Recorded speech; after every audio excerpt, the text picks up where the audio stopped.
Hello, hello. Hey, Chef Alton. Hey, David. Hey, Sinistello. Nice to see everybody. I've been excited about today. There's an asset sale going on over at Itch, and we have a new link we can use for it, the Sale Explorer. And the goal today is to design some more games. And part of the reason we're doing this now is because originally the idea that I had was we were going to work on a game called like Dungeon Racer. And I just don't think we can get it done in the time that I want to get it done in. It's July 1st today, and the goal for Checkpoint 2 is August 1st. And there's enough time to get like a game working. I want to come up with some more stuff. The other thing is that I had a design philosophy epiphany the other day. Where was it? Yeah, here it is. Overall problem with wanting broken games. All right, I need to write this down somewhere. So yeah, anyway, today will be a lot of like working in a document and figuring things out. So like meta design of broken games.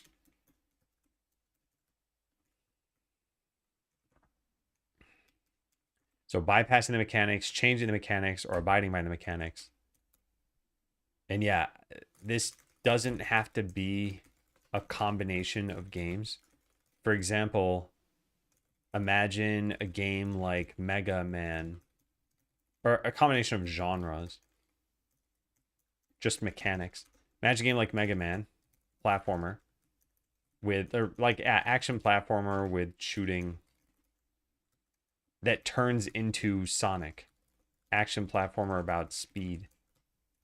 You just keep getting speed power ups till you're literally flying through the levels. Like, this is something that I think could be good. And I don't know if there's anything else. If we're just talking about, do you keep the mechanics of a game? Do you change them? Do you abide by them? Do you bypass them? I don't think we have too many high level ideas here. I guess the way I want to think about it is like, what are fun ideas that we've had? And then which bucket do they fall into? So the original platformer was, I guess, changing one mechanic. Then, hey, Chili. Then the farming game is really more story based. So that one, this is like minor jokes, but no real mechanic changes. And then what? We have the top down shooter. That's kind of changing the mechanics a bit. And then the loot boxes game is bypassing mechanics. I mean, maybe we say that it's abiding by the mechanics. Yeah, this is probably what we'd say.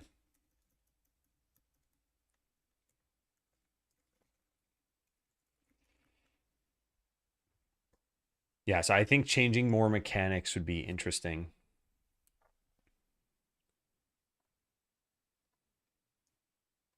I had a bunch of ideas I had written down.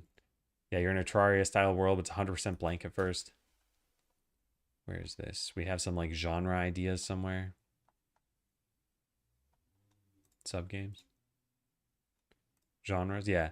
Sandbox is here somewhere. This, yeah. Hey, Pickle. And I think part of what I want to do today is explore some just like straight up mechanic ideas. Did this work? Yeah, this worked. Nice. Explore more mechanical ideas rather than grandiose games.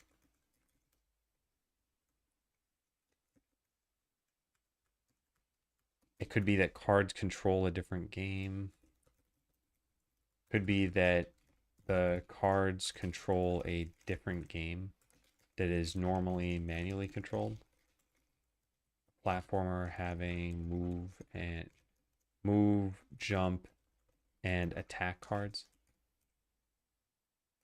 This may fit pretty well for a fighting game.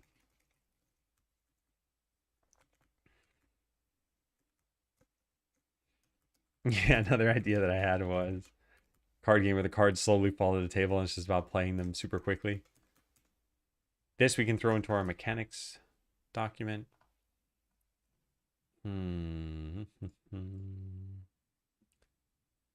Specific mechanic ideas. Yeah, here we go. Yeah, I wrote this down. Need more games of this complexity. And there's a picture here somewhere. Where is it? Must be on this page. Yeah, this. So like, I don't know what this game would be like. It looks like a turn-based battler, but you see a bunch of characters on the screen. There's a background. There's some buttons. The complexity to make this is not much, right? If I were thinking this out in terms of scenes that have a character with like a life bar and an energy bar, you've got some abilities maybe that you can use. There's no concept of a selection in this, or maybe this one's selected because it looks like it's a little bit different. So yeah, you get to control their abilities in particular, and maybe you pick a target, and then like you just play out some rules here. This is a level of complexity where if I wanted to mock this up in Godot, I could take like a couple hours doing it. The games I've been doing, it's like, all right, well, we have a million animations and all these mechanics and whatever else. We got to make something smaller. Hey, Jesta. Hey, Galaxy Inferno. Card game which controls a platform or something I've never seen.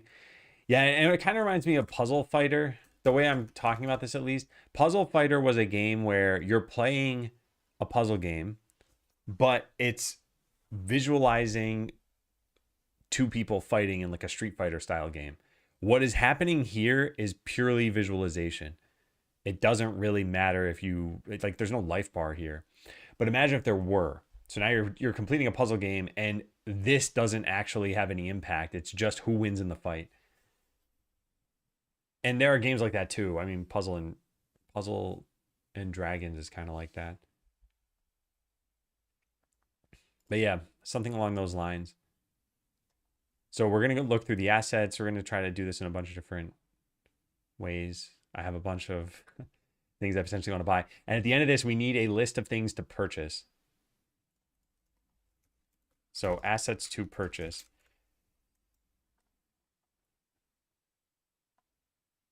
And I wrote this asset pack is pretty good for that level. Part of the bundle is only, oh, and it's part of a bundle. Yeah, like this looks like a really simple game style. It's a platformer. There's probably some like attack animation in here. Did they show that off somewhere? They don't.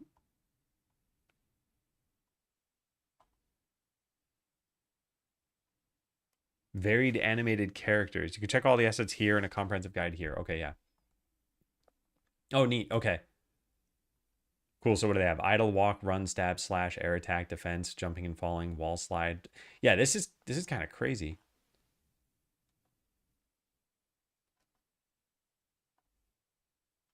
Let's turn this off.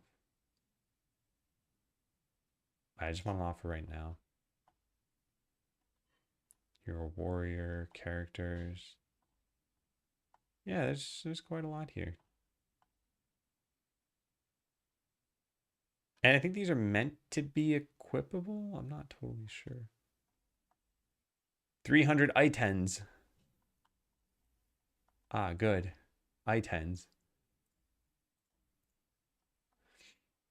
Look, my flower's grown. Yeah, see, now you're actually... We're about to actually have a flower.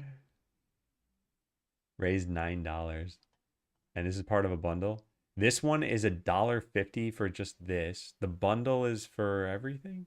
They have an all-in-one though. Where's that? Yeah, here. What does this include that's not already in? I'm a little bit confused here. Yeah, I'm a little bit confused. Oh wow, $8. I think maybe it gives you this. I'm not even certain that this is that useful. I don't think it is. I think you get all of this stuff. So I don't understand what you're paying 50 cents extra for. Yeah, it doesn't really make sense. Well, when I could get down to buying this, I would figure it out, I guess. Hey, Crucials. So many items. I don't know what you'd even do with them. Hey, Zorf. Sometimes there are packs that when bought, you get future updates. Not sure how it is in this one. Yeah, I also got to make sure all the licenses are fine. Let me write this down here. Make sure all licenses allow for modification. A singular on character is in person. No. There's no instant flower. You have Blossom Badge level 1. No flower. This has a bud. Oh, so many I-10s. Do it then. Yeah. I mean, a lot of times too for chat, I'll fill in the blanks because I don't call out typos all the time. But there, I might have just skimmed past it. It's just a baby. All right. So yeah, I think let's start by just looking through the Sail Explorer. And some of these I already had on my list. Cozy tunes. No, I don't care about tunes. In fact, can I search for just graphics? I know you can do things like pixel art, but I just don't want music.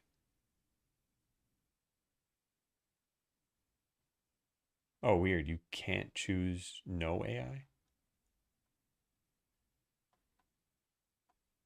Yeah, I don't think I can pick. Oh, wait, there is no AI. Sure, yeah, let's do that.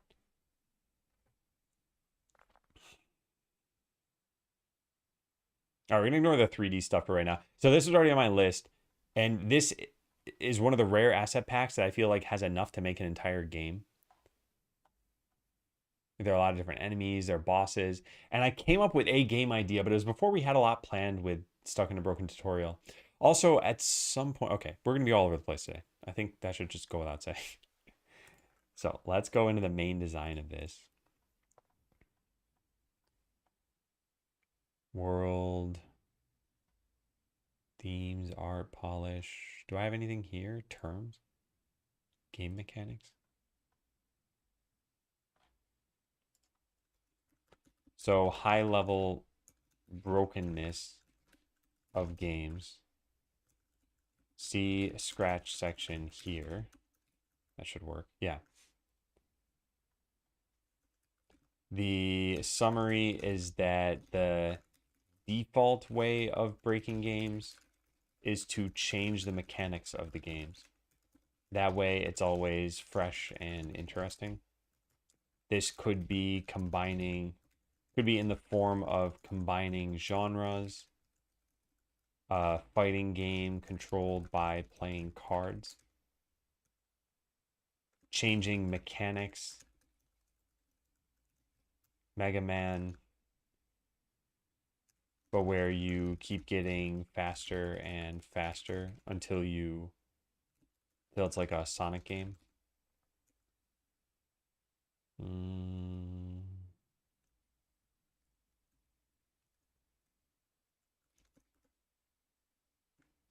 Yeah. Hey, Goose. Good morning.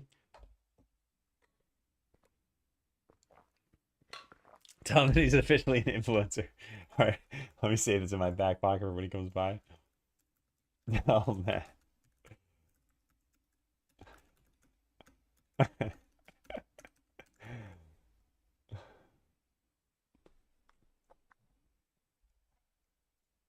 right, so where is that game idea that we had here? Oh, did I finish writing that down? I don't think I did. Could be in the form of combining genres, changing mechanics.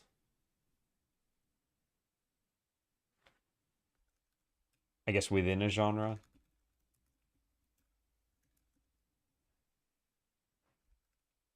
Yeah, maybe we just leave it at that for now. I don't want to get too crazy about this because it doesn't really matter. So we had a sub game that used this idea. What was it called? Tiny Swords Tower Defense.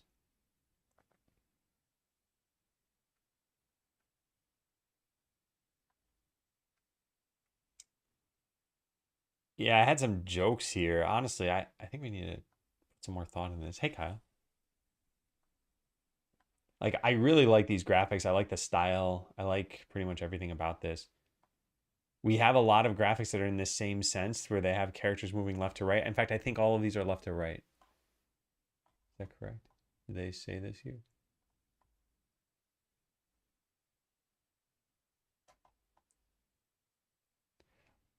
I don't explicitly see it, but I think they all just face left to right.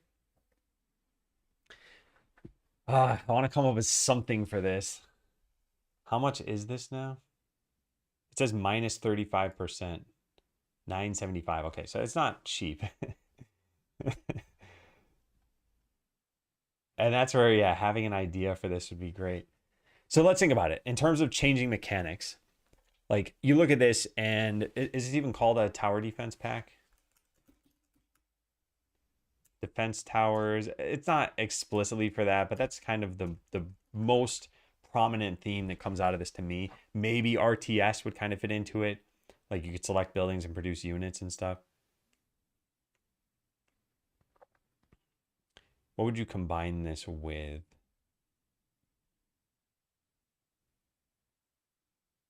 All right, let's just think of some things here. So let's say it was with a city builder. So you're making a city. It's like competitive city builder almost. How would you build this up? I guess you'd put all your buildings near these, produce certain units. They would just go out and harvest for you. But then enemies would eventually attack you. It's at that point, I guess competitive city builder is just StarCraft, right? You're building up a base, an enemy's building up a base. They eventually attack you. Also, this is not like simple game to make.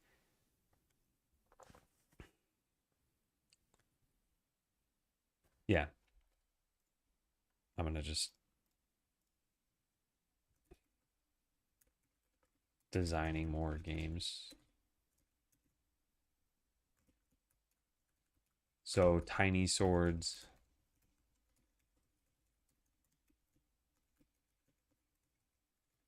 Competitive city builder is just StarCraft. If we want to use these graphics, we probably need to come up with something simpler so it just doesn't get out of control.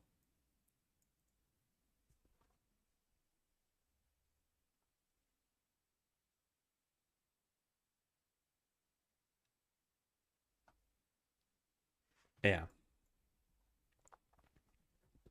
All right, well, we have other genres that I have listed. Let's put this over here. And other mechanics. I don't know if any of these mechanics would be great. Games you return to, glitchier and glitchier games toward the end, cafe management, arcade games, simple mechanics, tower defense, general farming game, loot boxes. I already did that.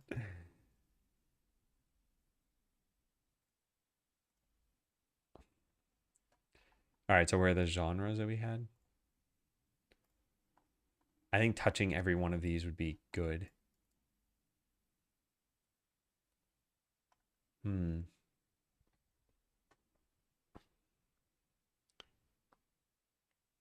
Okay, what if we look at it from the point of view of controlling a different character? Just want to get some ideas flowing here. Could control a different character. Could combine with another genre. Maybe this is where a card game would be good. It's probably similar to like Clash Royale. I haven't played Clash Royale, but my understanding is, yeah, you got these like towers. Or maybe I have played this, and yeah, you actually do have cards. Yeah, it probably is pretty similar to that. Press to construct a building and have to wait 4 days, but you could pay to build it faster. I was thinking of DLC or an expansion or something to this game where there's like an evil architect and they're just trying to make games that make money. So they have all those sorts of mechanics in them. I guess it doesn't have to be DLC. We could work that in here too. Full different character, combine with another genre, could twist the mechanics of the game as presented. I don't know how exactly.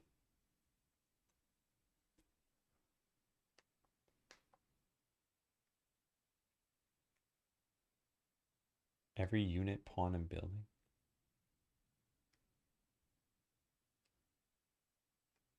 Yeah, this is very cool. So cool.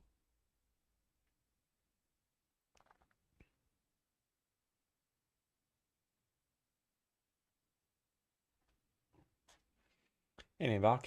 How you doing?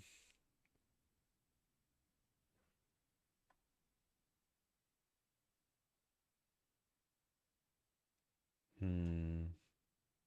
Tile map guide. Learn how to use terrain tiles.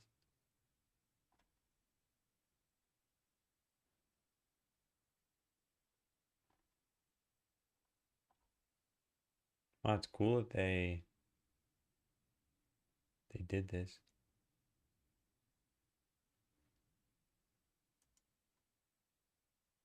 Yeah. The movement on the microphone looks like you're sitting at the pool with your feet in the water. Movement on the microphone? Oh yeah. I see. Just bad chroma keying. I don't know. Nothing's really coming to me for this.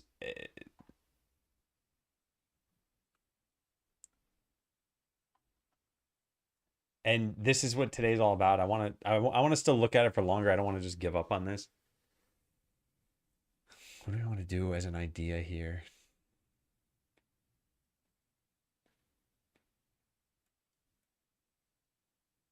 I mean, we can make any game incremental.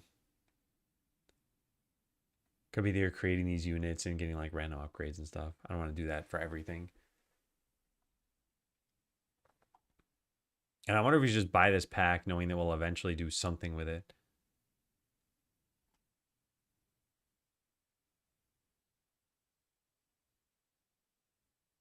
Hmm.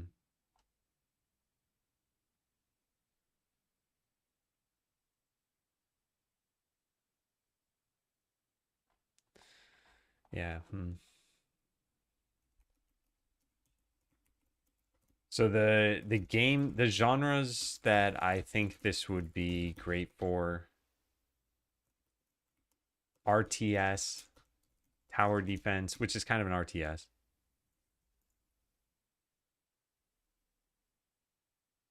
Yeah, those two. I think that's probably it. That's what I'd probably say. So if we want to change the game mechanics,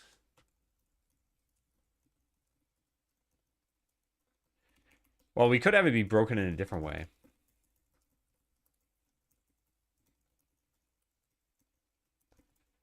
Getting infinite units.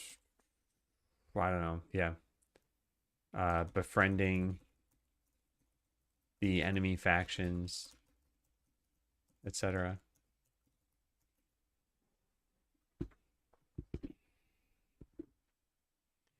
If they're going to be cards, there needs to be some resource to using the cards.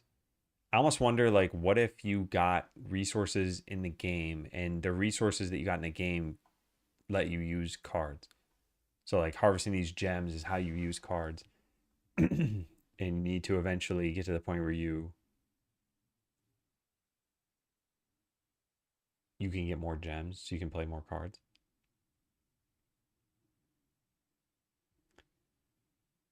Could do something like slime herding puzzle game. Hey, kill pack. You mean with this? Are there even slimes in this?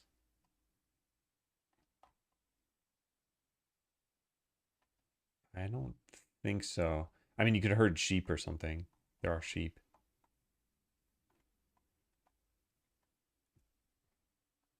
Could use the units.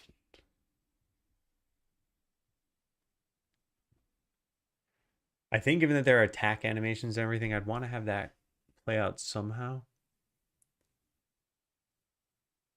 I'm just not sure how. Combine another genre.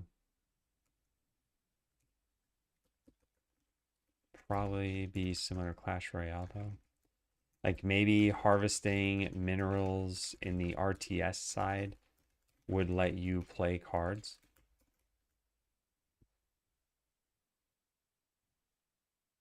It'd be kind of funny if we just presented a card game to you where there was like a mineral cost on each one of them.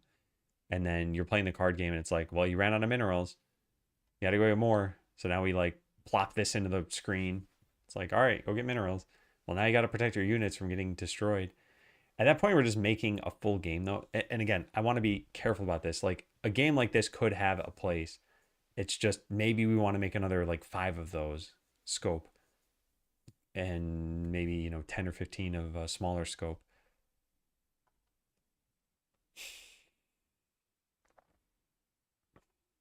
Hmm. What if you were building up this town and there were never enemies? What if the enemies were even your friends? So like you have this and you're expecting there to be a fight. It's like wave one is about to start, but wave one doesn't actually start. Wave is actually like a wave of water, and a wave just like hits the beach, and then it's like, all right, wave one's done. You survived. The wave 2. It's a slightly bigger wave of water. Your units never actually need anything.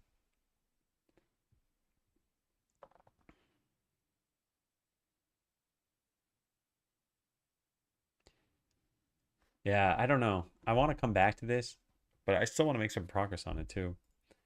Twist the mechanics of the game as presented. Yeah, this is the broken in a different way. Getting infinite units, befriending the enemy factions, etc. Hmm.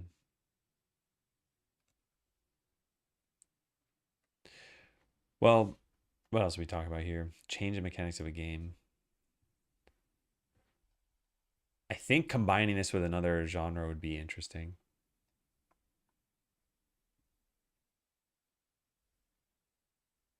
There were some factory graphics. Where are those?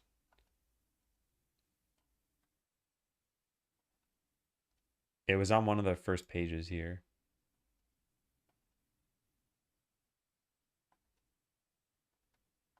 Where is it? Because I didn't go through a ton of these, and I saw it pretty early on. Ah, here it is. Yeah. So factory pixel art, make your own factory management game. And what if we combine the two things? I mean, this is a kind of crazy idea, right?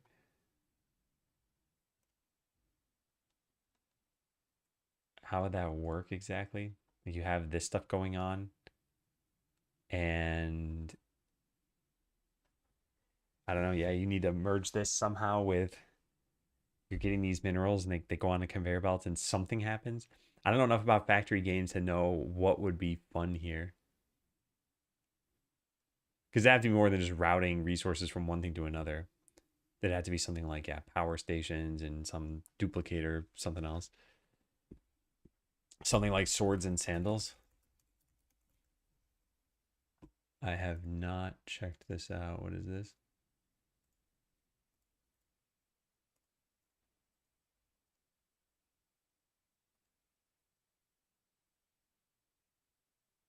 It looks like it's turn-based combat. I'm not totally sure. I think it is. And you pick how you want to attack.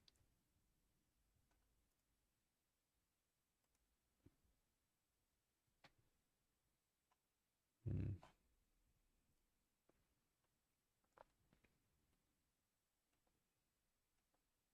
All right, what else do we have on here?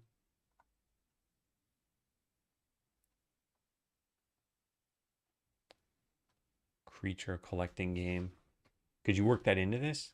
Like the creatures could be the enemies? You're getting these, and that's the whole point. This is like medieval Pokemon. These are the different Pokemon you're supposed to collect, and you collect them by attacking them.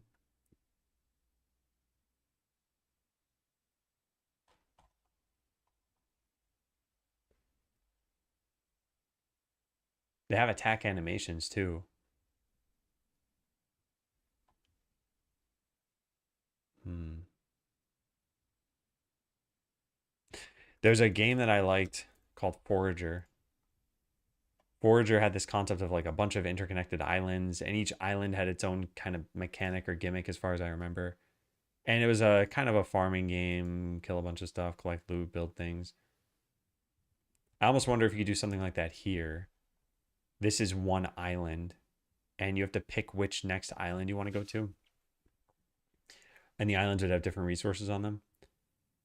Problem is, we're still not in the like, what is the gimmick here? What's the brokenness of this?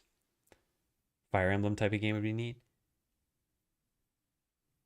Yeah, I guess you could also, yeah, you could put this in a more tactics style game. But definitely reminds me of things like StarCraft, any sort of tower defense. Advance Wars, even. You could kind of see that here.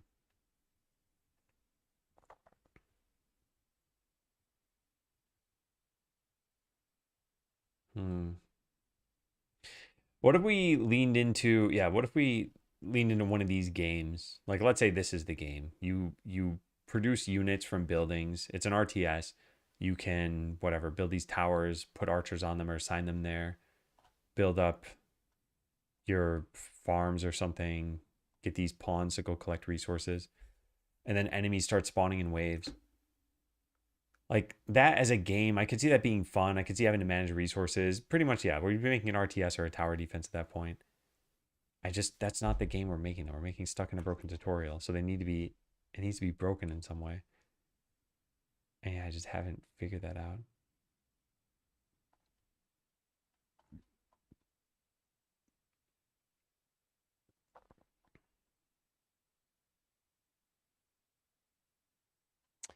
I had an idea of a game that would turn into Bomberman.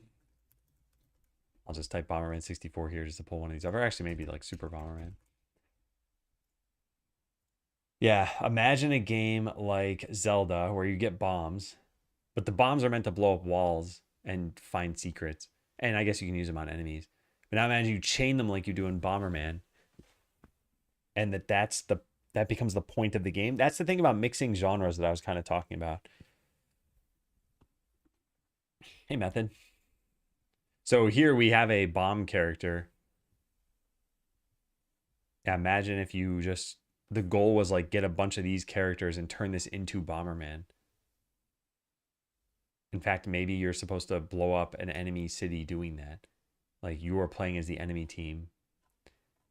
Figuring out that that's what you have to do, though, we'd have to have some hints.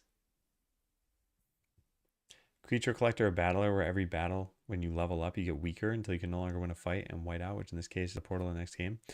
There was an idea that we had here, which was like there's Vampire Survivors, where it's a bullet heaven kind of game, and you're shooting tons of stuff.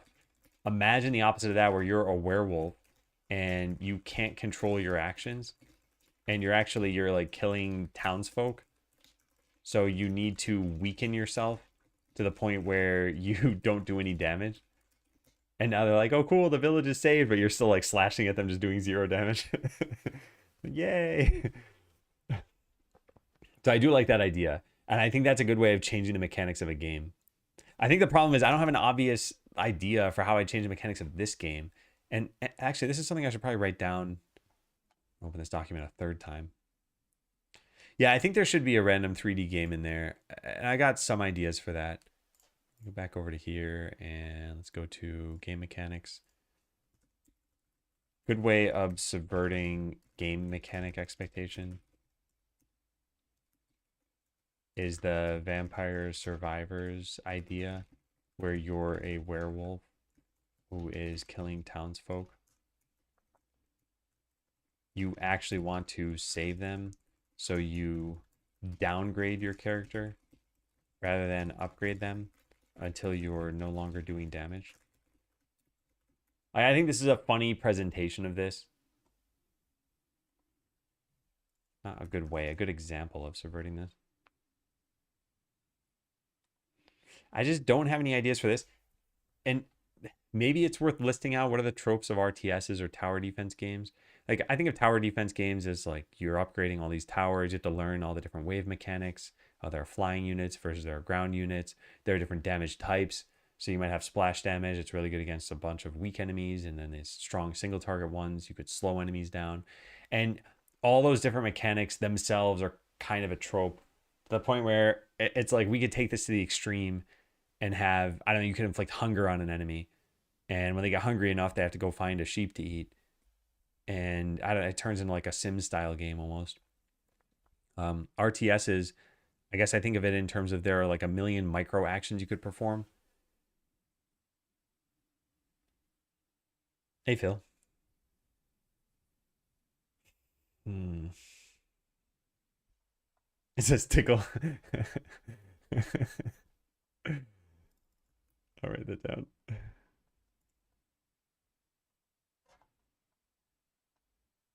Where is it? I think it was called Power Down. Yeah.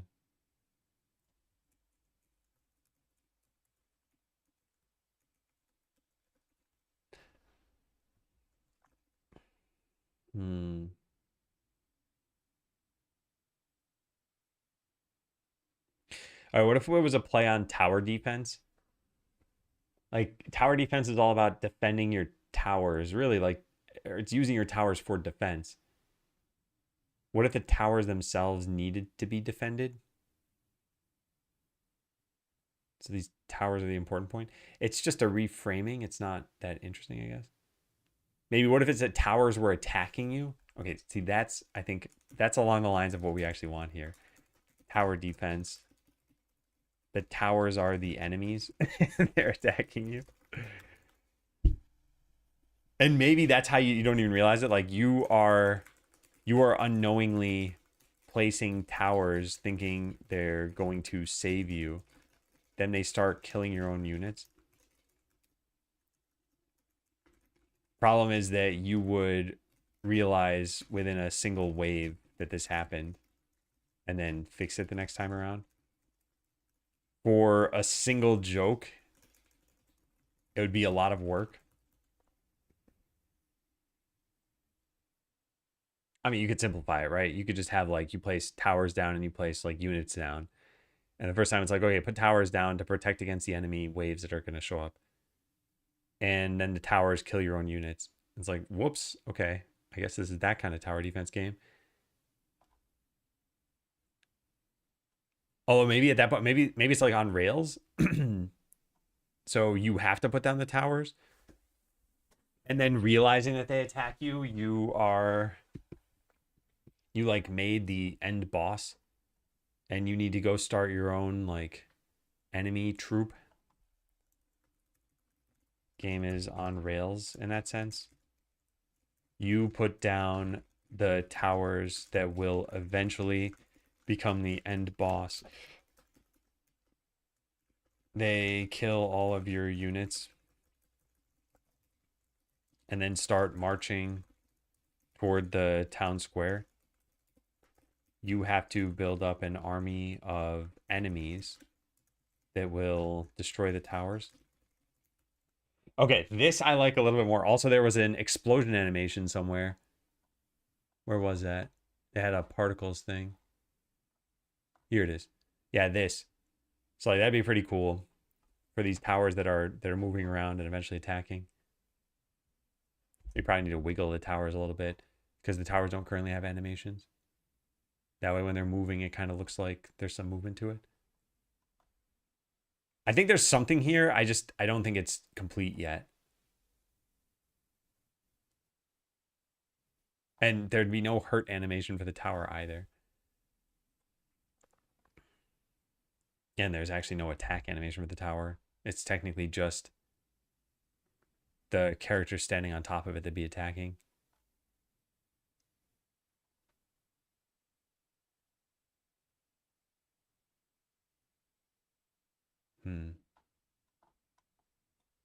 Okay. Well, it's still an interesting idea.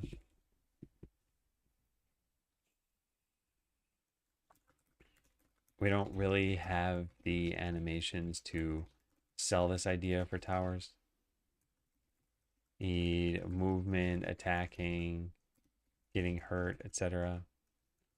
There is an explosion animation for the towers getting destroyed.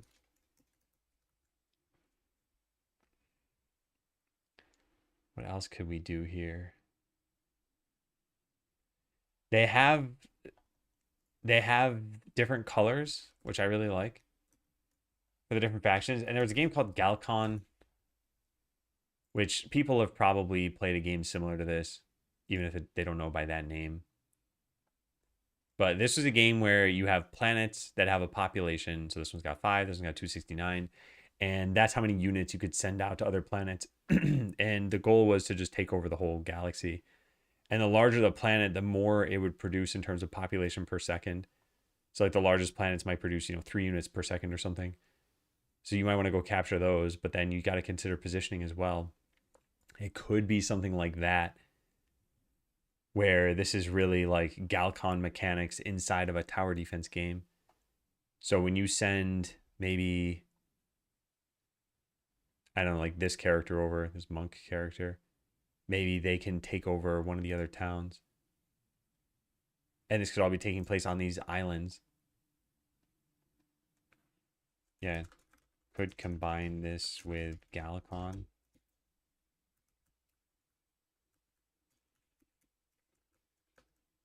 you have islands that you can take over from other factions. I don't know. I don't have any great ideas here.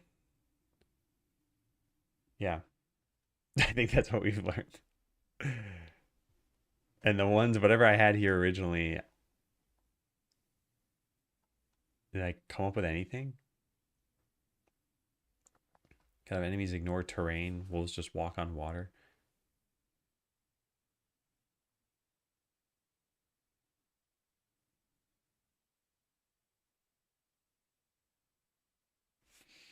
Hmm.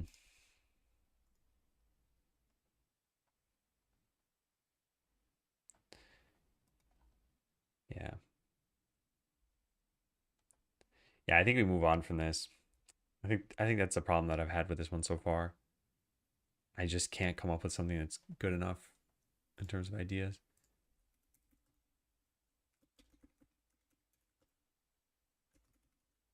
Yeah, there's no work to do. I have not been able to come up with a compelling idea for Stuck in a Broken Tutorial.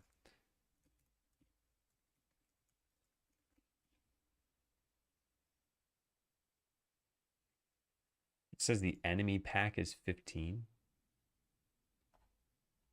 They're not included in the main thing.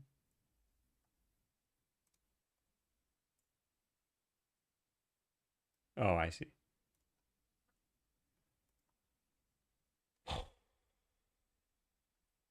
Right, maybe we move on for now. Yeah.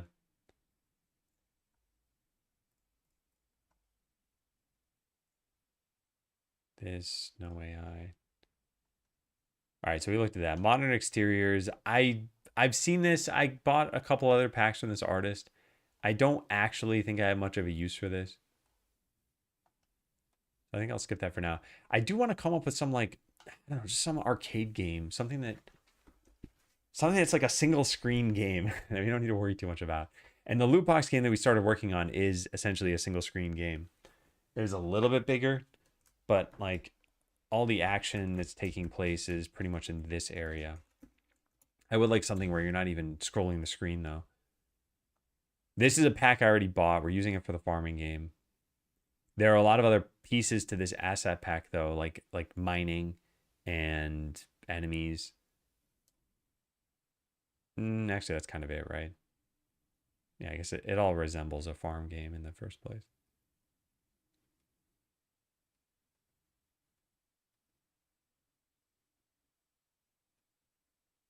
Yeah.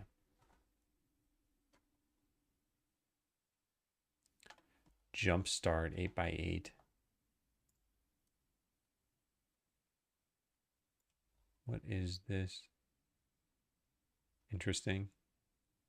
This reminds me of those like precision platformer games.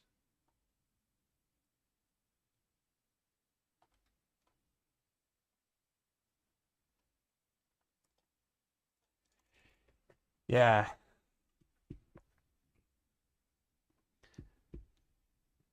Yeah.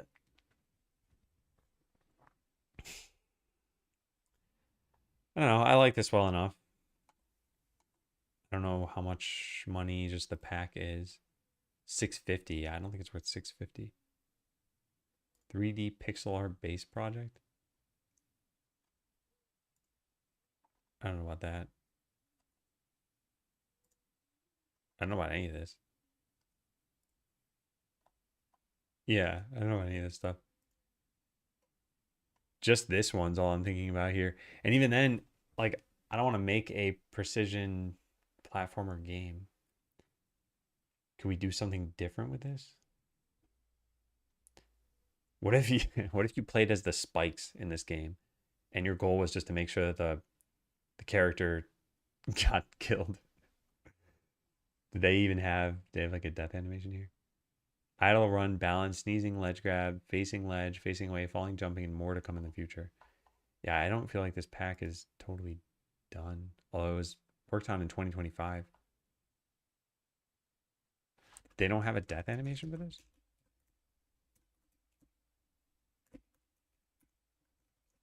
Huh.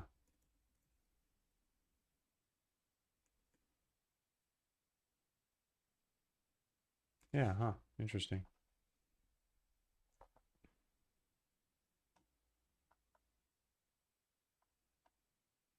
Oh, let's write this in ideas somewhere. Platformer idea game where you play as the spikes or yeah, spikes and traps in a platformer and have to make sure the main character dies or can't complete the level.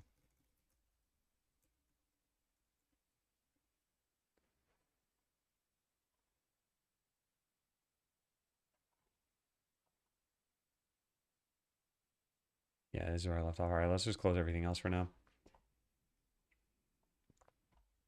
So Modern Office, we have 3D. I'm going to ignore for now. Pixel UI. So we could make a UI game. Like the only purpose is for you to, I don't know, fill meters somehow. There's like those bad UI battles I was talking about. You probably need a funny idea for this if we're going to do that.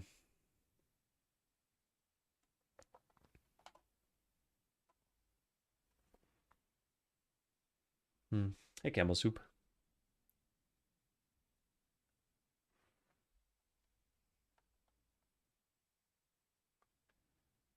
What if there's a game where you attack the slime and it splits into two, and each of those slimes splits into two, and the slimes eventually become pools of water. They're basically the same color.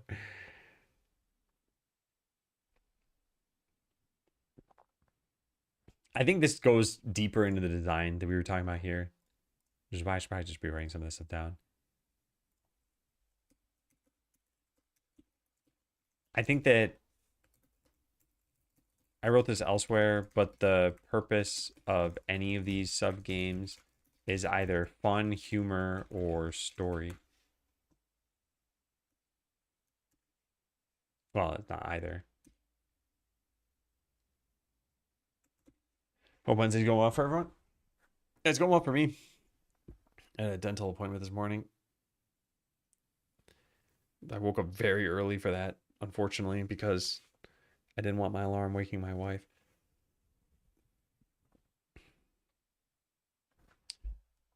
And it's probably having an impact on the creative energy right now. I do want to devote today to this, though. And I hope we come up with at least a couple good ideas.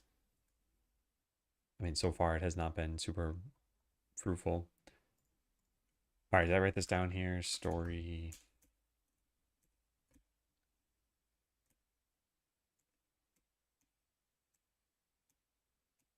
Hmm.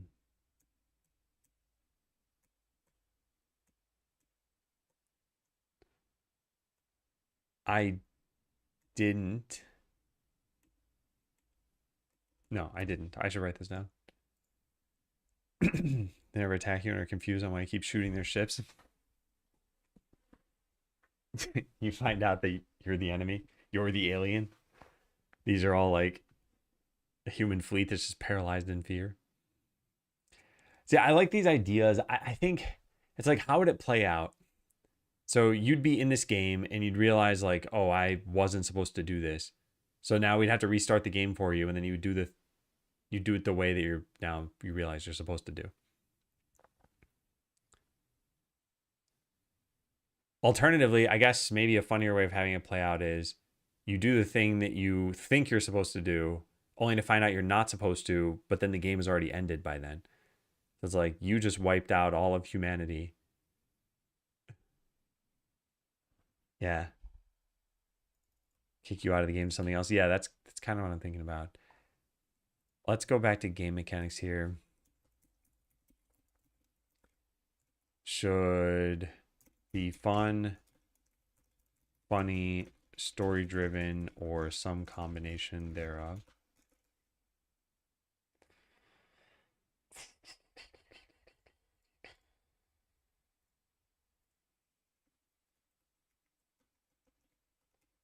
Could be that you're the alien destroying humans. We don't even give you a second chance. You just realize that you wiped out humanity's last defenses and then we move you on to the next game. If you happen to know this ahead of time, we could have an alternative ending.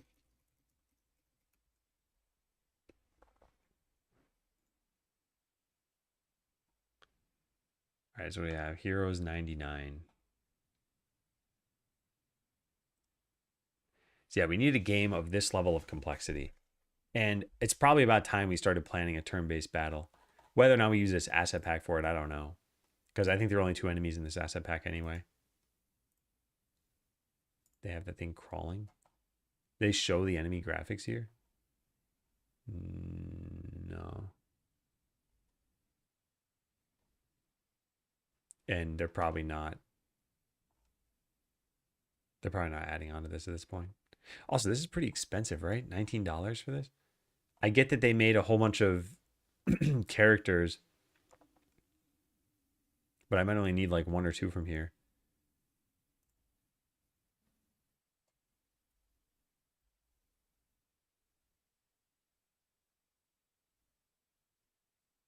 Hmm.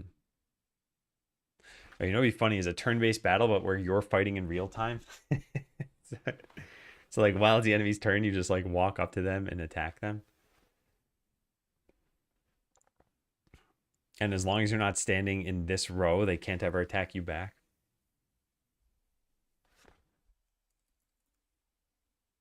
I think we need to come up with something like this. Turn-based battler. Just looking at this for inspiration.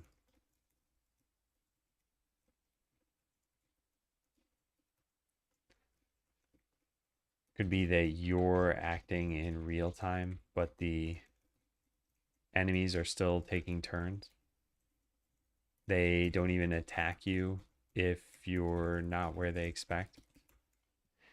Or maybe vice versa. They're attacking in real time.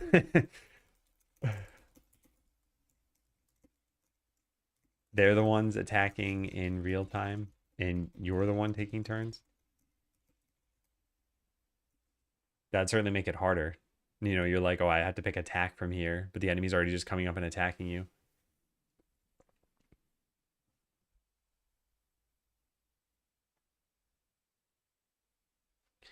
So yeah, I think my problem is I think an idea like that sounds fun or sounds funny. And it's like, all right, now let's say we built this out. What is the experience from the player playing stuck in a broken tutorial? So you get into this mode and yeah, one of you is attacking real time, the other person's taking turns. In the case where you're attacking real time, presumably you're like very powerful. So you're just wiping out these enemies. And then what? And this is where I feel like having a game built around this might be good. Like we know that you're going to exploit this ability.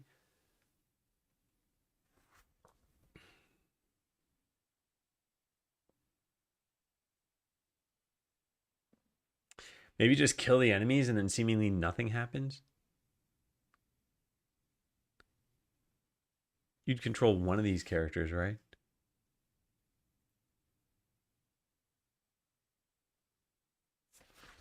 Yeah, I'm not sure. We have to probably follow this for a bit. So yeah, suppose we do make this. You walk up to the enemies and kill them when it's not even your turn. Then you could kill the other characters that are there. The scene would be empty. Maybe that turns into the sandbox game that I was thinking of.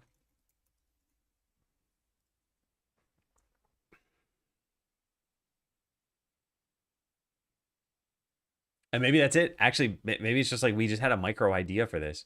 Maybe I am thinking too big with all of these. Maybe that's it. You just, yeah, you defeated everything and you go to the next game.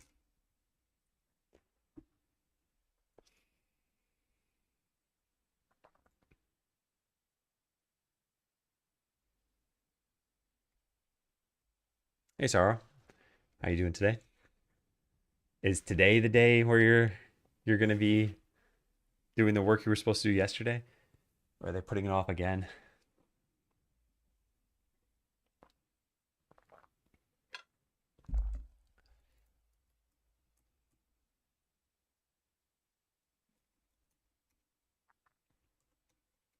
I don't need every game to be a mega game with tons of mechanics.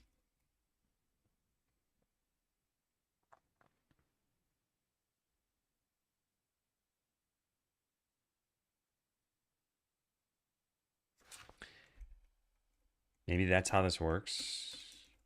The way this could manifest the real-time actions is that there's a run command that puts you into real-time mode and lets you move around. So you see like attack, magic, item, run. So like the player, yeah, that'd be kind of interesting. The player would try the top 3 options to no avail. The enemies would always win. Maybe they summon more enemies or something. So then the player chooses run and realizes they can move freely. They can strike down all of the enemies.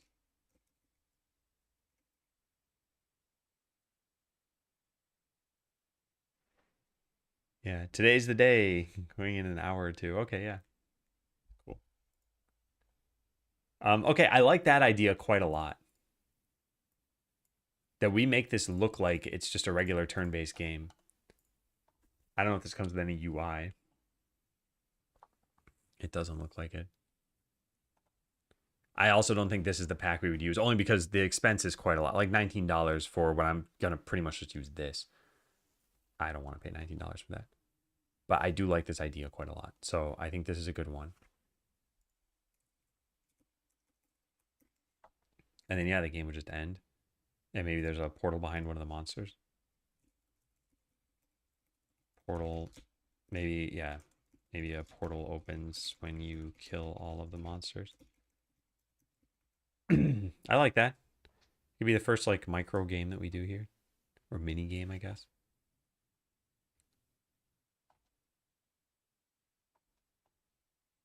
I looked at this pack before. I didn't really find anything I could do with this. This is part of Ninja Adventure Asset Pack. It says buy for 50% off, but where's the price? I'm a little confused by that.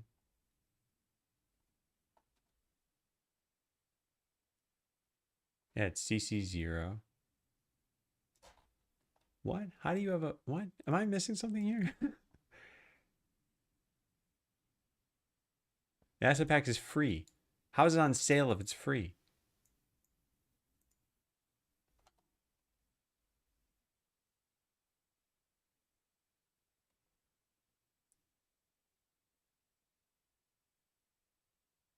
I mean, should I just click this? I think I downloaded this a while ago. Anyway, it doesn't matter. I don't think I really want to use this one, but there's another idea that we could like come up with a micro game for this. They have it. Oh, hey, cool. They actually have a lot of characters. Do they have an attacking animation? Not really. I mean, like the character's just standing there for all of these.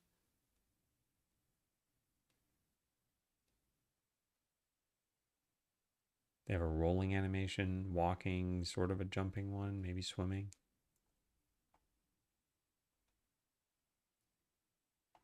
They don't animate all those characters, do they? Hey, Cuttlefish. And hey, GKL Vianas.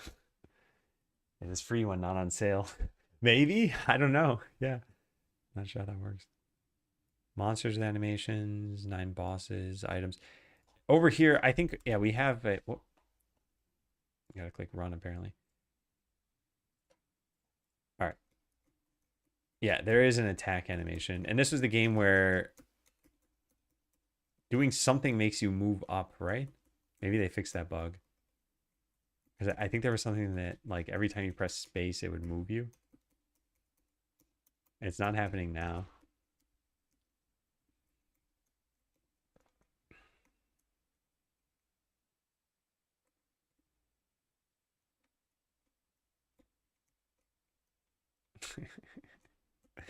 The Y sorting getting messed up here.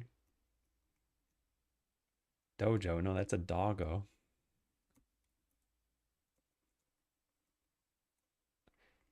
Oh, hey, they have diagonal animations too. Wow.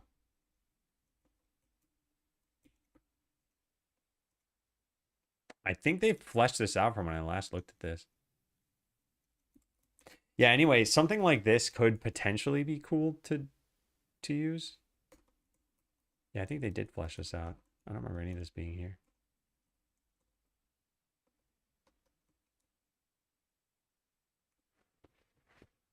Oh, no, there it is. Yeah, you can see the characters moving up as I stand still.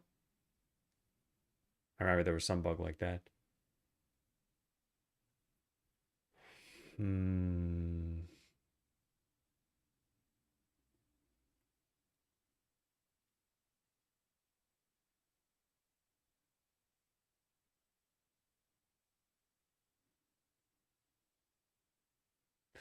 Didn't I talk about this somewhere?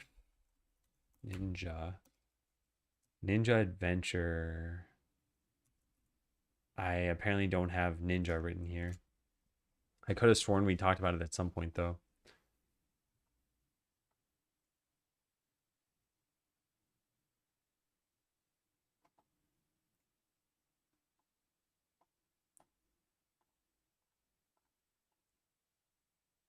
Hmm. All right, well, what would we do here?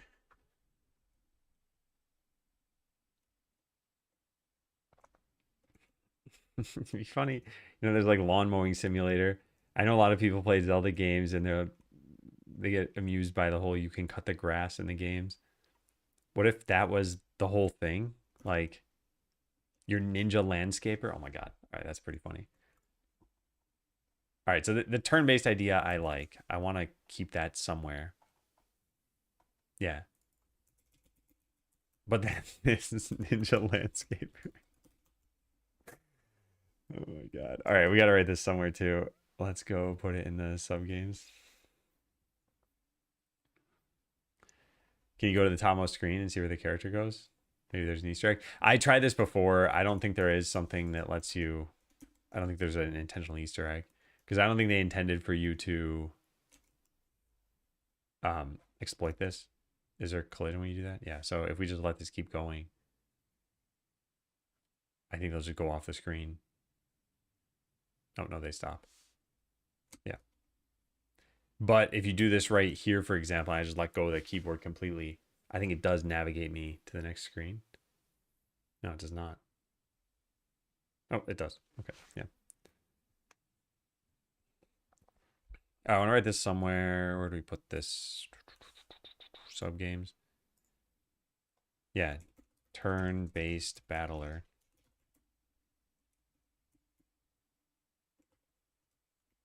Assets. Looking at this for inspiration, but it's quite pricey for what I would need. General idea. So you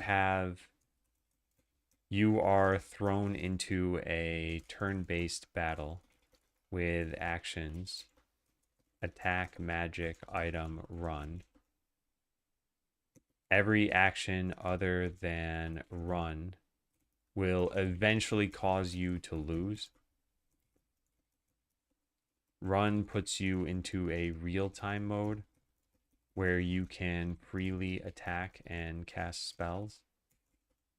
Beating the enemies spawns a portal to the next game. Yeah, that's it.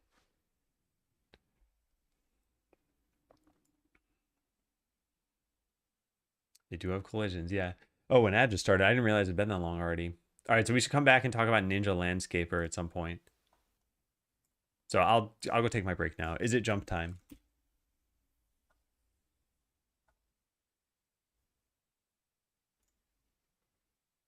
Is it jump time? It's jump time.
Hello, hello. Hey, Sky Darkney. Okay, close the game. So we got to talk about Ninja Landscaper.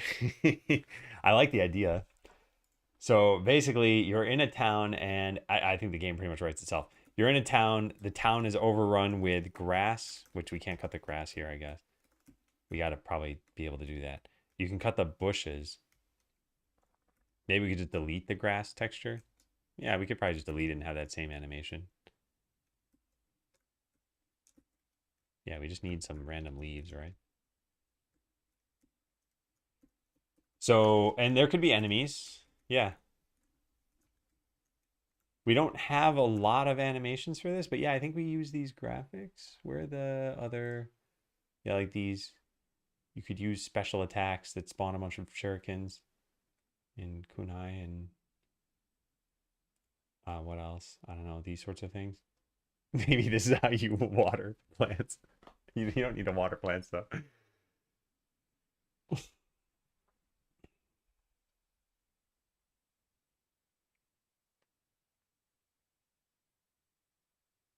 I think that would be the whole game is just you have all these skills and everything and you go into town and every quest you get is to kill or is to just do landscaping. 3D realistic graphics first person shooter, right? No, you play as the blade of grass. That's it. You just sit there. You grow very slightly every once in a while. You go toward the sun. You hope that someone comes by and waters you and says, "You're a good blade of grass." Yeah, I like this idea. I like this idea a lot. And I think we need more of these like small games. Ninja Landscaper.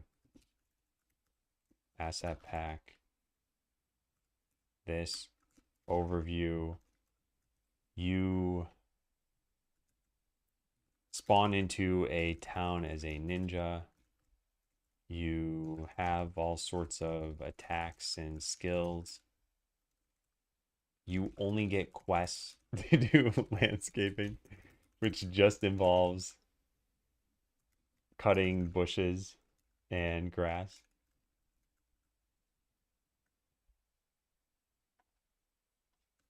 Yeah.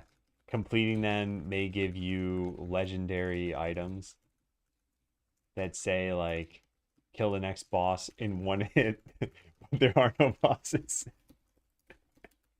Silly. Do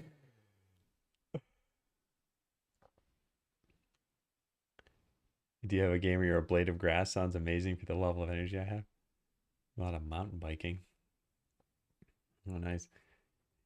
Yeah, I think there had to be something to it. Although maybe not. Maybe there is just like a pause and take a breather kind of game. You play as a waterfall.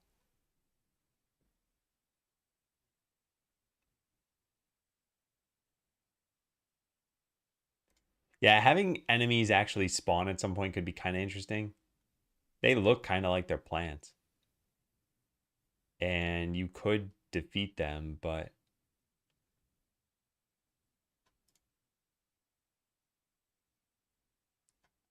then that means you could probably take damage, right?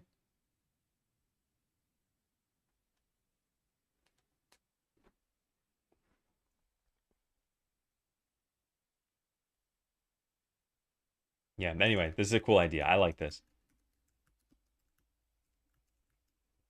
So we still need an asset pack for the turn-based battle. Old Town Citizens.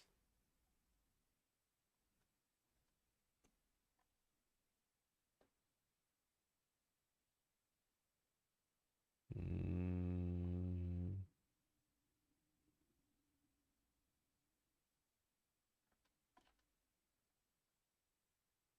For the turn-based battle one, I want a character that has spells as well as melee. What's the plan? The plan for today? It's just to come up with some new game ideas for Stuck in a Broken Tutorial. So I'm looking through some asset packs, trying to figure out what I want to purchase. The new game. I mean, we've come up with a couple, I guess. One of them was this Ninja Landscaper and playing this little asset pack thing that they have over here. So you can move off the screen and you can destroy bushes.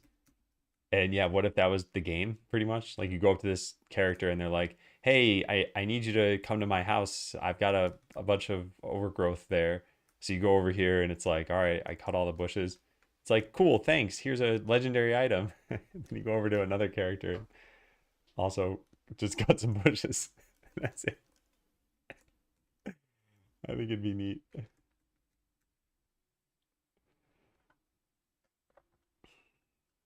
All right, so yeah, I don't know if I'd want to do anything with this in particular. Also, what was that? Is that a bundle? $31. Yeah, I could imagine making a game with this. I just don't know what that game would be. Yeah.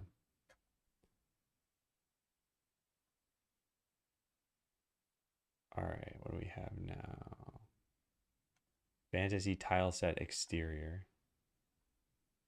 Yeah, I don't think we need more tile sets like this. I think we're gonna have plenty of those. Ooh, Dungeons and Pixels. This looks pretty cool.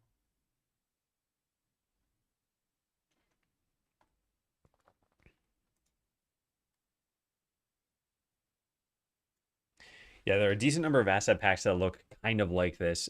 Not this art style exactly, but like dungeons, some traps, some doors, a couple of attack animations, treasure chests and keys and potions and stuff.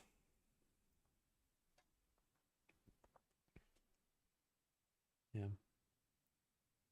Fill out stats, none of which matter with the grass cutting. Or maybe some do.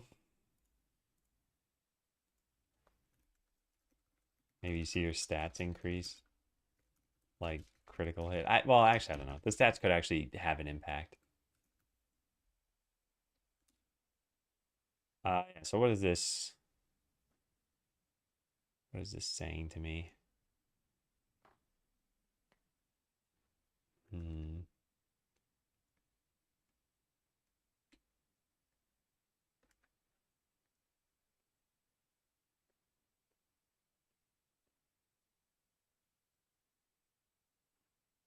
I don't know what we would do with this one.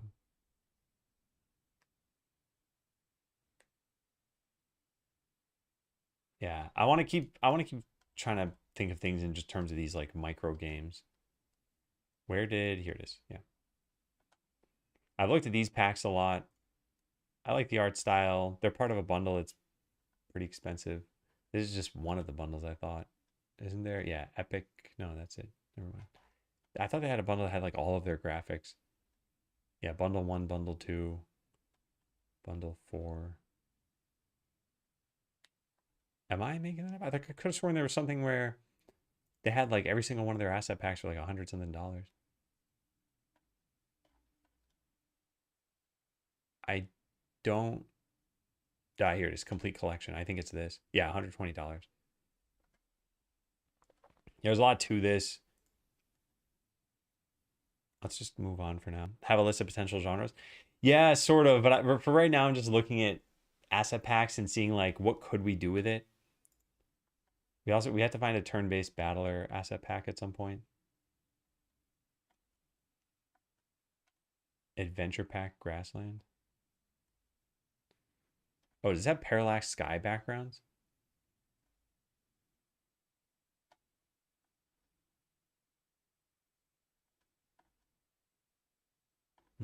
Does it?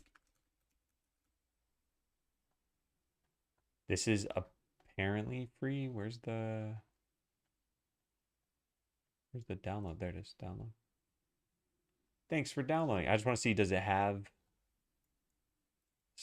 parallax sky in it? Assets, background. Not really. I don't think this is meant to tile or anything. It might, but yeah, it's not too crazy. All right, that's fine. I was just curious. All right, let's keep going then. Side scroll world set 1. Let's put these back over here.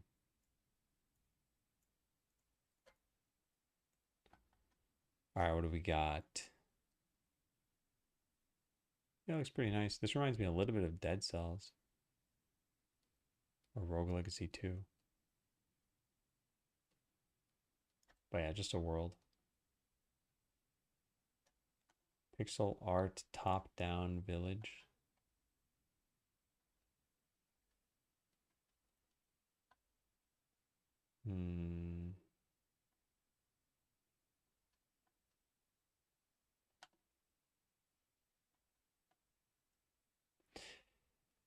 Man, this is like screaming Link's Awakening.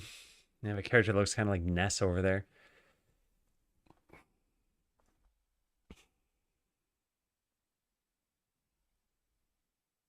This also comes with music and sound effects, which is a little unusual, I think.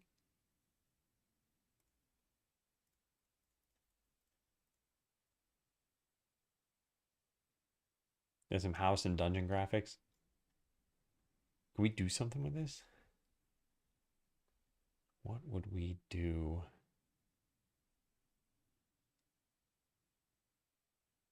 I mean, Ninja Landscaper is already a mundane task in a fantasy world, but it'd be kind of funny if we had Link's Awakening where your goal is to go wake everyone up in the village. You know, all these items and stuff. I guess you could be solving puzzles to try to wake them up. It could be like a heavy sleeper and you need to play the harp. And then another character that you need to like bomb their walls and ceiling comes crashing down on them. But I'm not I'm not super sold on that idea. Also, this is so close to Link's Awakening that it almost feels like it's a ripoff. Like Link's Awakening, what was that swamp called? Bottle Grotto? The place outside the swamp though. Kapongo Swamp, yeah. Kapongo Swamp. I want to find the original, yeah, here. The reason I want to pull this up is to compare the water graphics. Where is the... Here it is. Yeah, I mean, they're different colors. There's only so many ways you could draw water, I guess, in an 8x8 tile. But yeah, they're pretty similar. I think it's a little unfair, though. But yeah, the borders here that they have, like, you can see the inspiration pretty directly.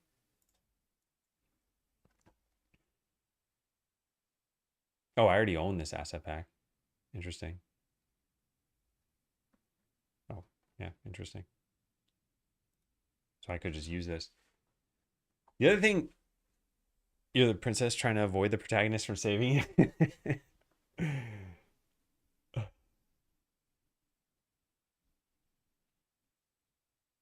Hmm. So it'd be like a stealth game.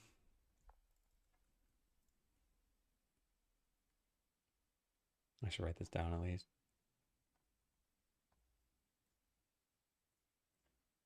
Ideas from chat. Could be a stealth game.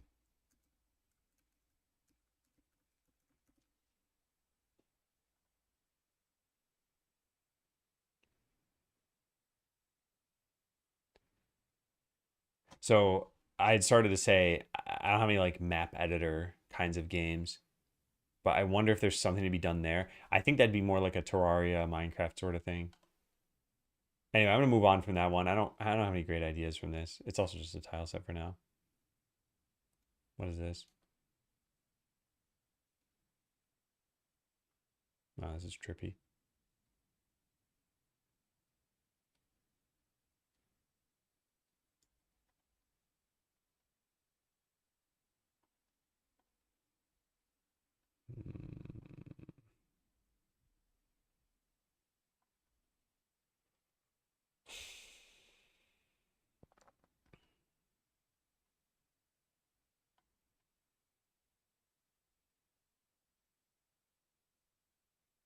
Mm,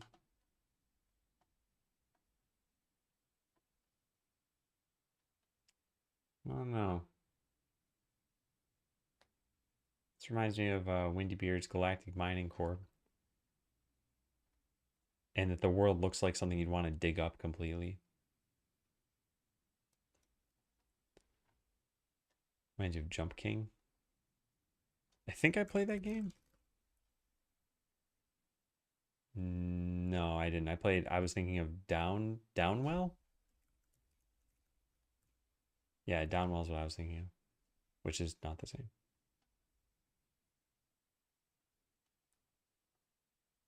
All right, let's keep looking. 1980. What is this? A font? Oh, I see. 2D Metroidvania tile set. This doesn't really look like much.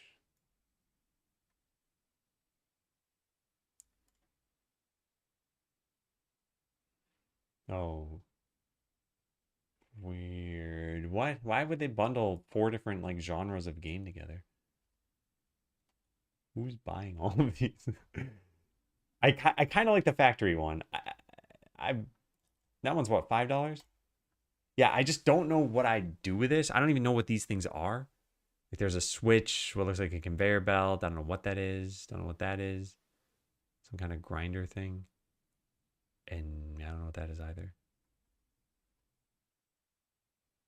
Tunnels, energy poles, platforms.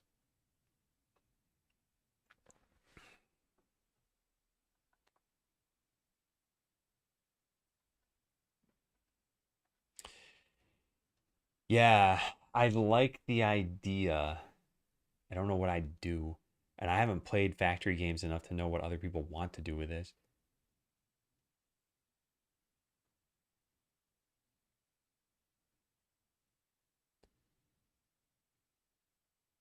Hmm. Yeah, I'm not sure. I could at least write this down in subgame, genre, factory. Oh, that's weird. Factory game, here it is, huh? Asset pack.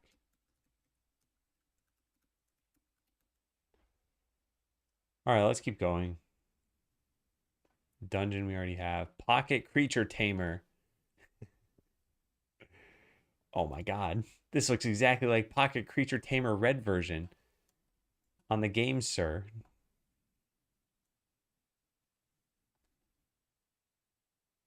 It really goes to show you how important UI is, right? This looks a lot worse than Pokemon looks just because of how everything's laid out here. I get that they're just showing off the assets. And it does have a very Pokemon vibe.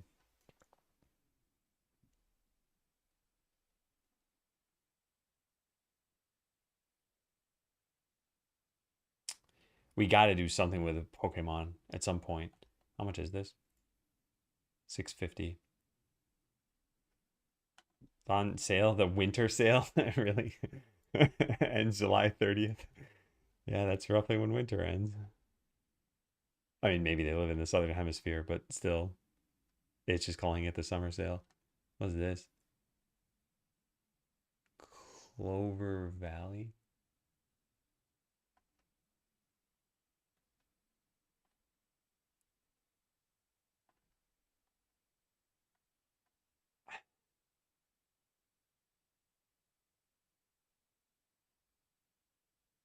I'm not a big fan of this. I'm not even really a big fan of this.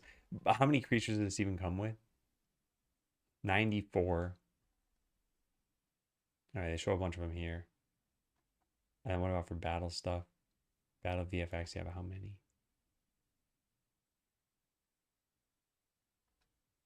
Hmm, I'm not sure. I still never came up with a Pokemon idea, and I have a bunch of graphics I commissioned from an artist a long time ago that I really like that we could use. They're not in this style, and this style is very reminiscent of Game Boy graphics. But I don't have any ideas with the Pokemon kind of game.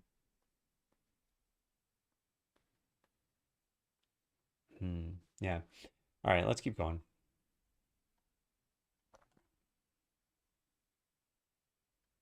Icons, tiles, props. I like when they mock up a little game that you could make with this sort of thing.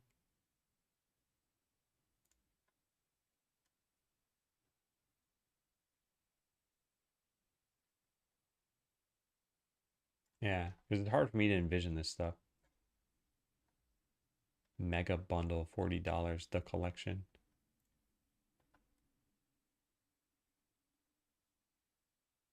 There are a lot of different styles in here. Yeah, to the point where I almost wonder like how many people are going to use all of these in a random chessboard. What? Yeah, yeah, I don't understand that. Like someone's probably bought this before. And maybe it's because they wanted like this pack and this pack or something, and it was just cheaper to do it that way. But then it comes with things like cards and tiles. Does anyone need those alongside the other graphics? Hmm. All right, what else? What else? What else? Yeah, so this I also thought was pretty intriguing. I don't know what I would do with this either. This is like a little town room builder sort of thing. I think it's mostly about building rooms and then just putting props and stuff in them. And I say this is intriguing. I don't have any idea for what kind of game you'd make with this in Stuck in a Broken Tutorial. I'd be like, okay, go design a room for yourself. And then that's it. Cool, you did it. We rate the room 100 out of 100 no matter what you do. I think if you need to add some life to this, like you're seeing a town get built up, everyone's customizing their rooms. They have some like rudimentary logic for putting down countertops and sinks and beds and chairs and stuff and changing the wallpaper. But there's got to be some gameplay to it. Hey, Goose. It looks like Terraria. I guess the building part of Terraria, yeah. It does a little bit. But I don't have any ideas around this. Hey, Sean. Maybe the tutorial is a building tutorial and you have to break it via a bug or something like breaking the screen.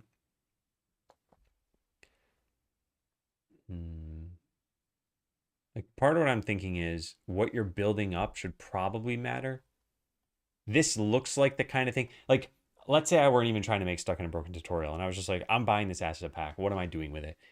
I feel like I'd be using it for some kind of like a Neopet sort of thing. Like you just have your own web page with a room, and yeah, other people can build on their own stuff, but there's no actual functionality to anything. It's like a virtual fishbowl. And that's why I say it's intriguing because I feel like it says it's suited for simulation, tycoon, city building, room designing. But like, what game would somebody make out of this? Really have ideas for this asset pack aside from Scribblenauts type game? Yeah. Now I could sort of see something like you're given a character and they say, "Hey, design this kind of room for me," and then yeah, you're rated based on the room that you made for them. So like, make me a rustic cabin or something, and it's like, oh, bonus points for a fireplace and for some wooden furniture. But I don't think it's fun. I do Fallout Shelter. Yeah, yeah. I think I'll skip this for now, but let's keep going. All right, we've seen a lot of these side scroll worlds show up in here. Have I seen this before? Didn't I buy something from this person? Didn't they make the dungeon? Did they? I have them in my game credits. What did I buy from them? Oh, it was something like this. They might have made the Architect's Realm. Was it called Cave? Yes, this one. This is what I got from them. Yeah. Okay. I'm just curious. All right. Low poly dungeon asset pack.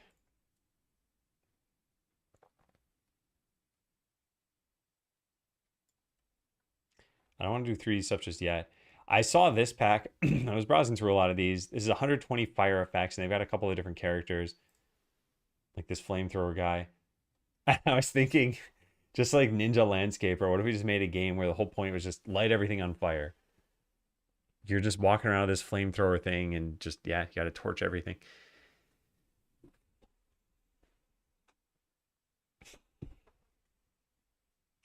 Dungeon Keeper type of game.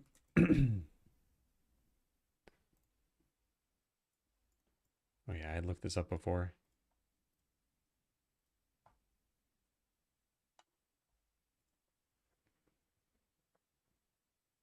Hmm. I mean, this doesn't have any other assets than the burning effects and the characters. I think even the characters only really have some basic animations. This might be the only one, actually. And yeah, some of these look pretty cool.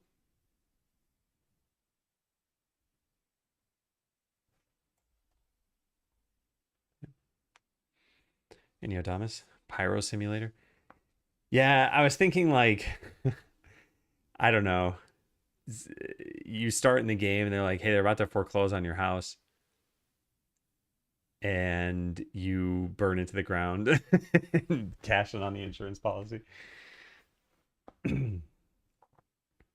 If we ever do that DLC idea, that could work.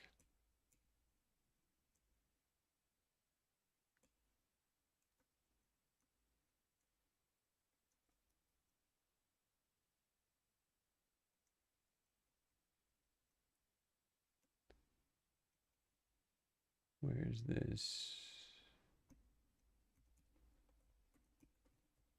Profit driven games. Your house is, or like you need money, so you decide to cash in on your home insurance by burning down your house. I'll just write down the idea. This needs a lot of workshopping, of course.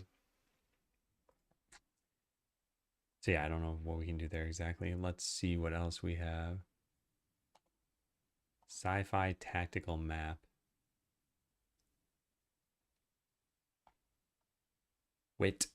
Wit 3 different configuration. I don't think it's worth $2. Yeah, I don't think it's worth $2. Have there been comments on this? Personal use only? Seriously? I'm very surprised by that. Yeah. Very surprised by that. All right, character pack.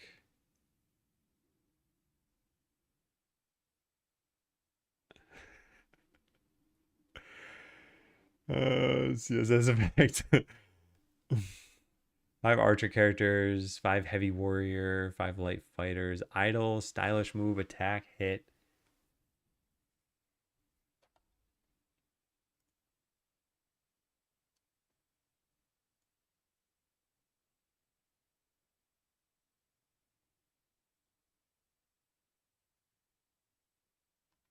Hmm. Souls-like Metroidvania tile set.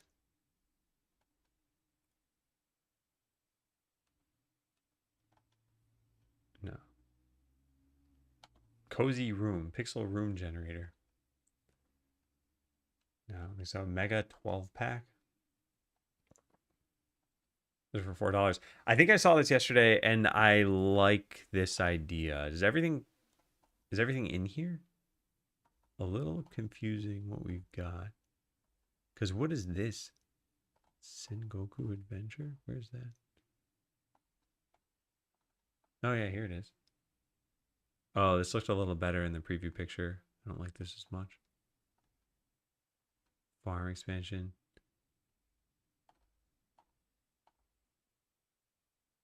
Okay, yeah, some of these I think are better than other ones.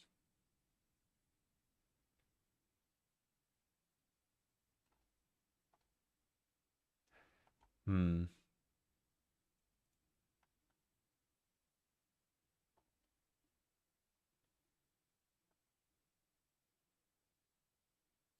I like this one.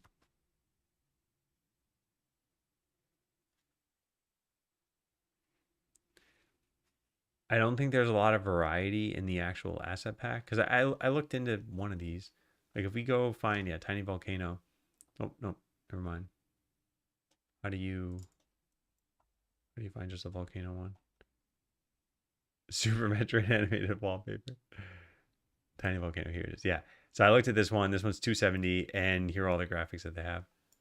So it's not a lot of variety. You could make like a very small volcano scene, but I don't think you'd even make an entire level out of this. And then they have their individual ones listed out here too.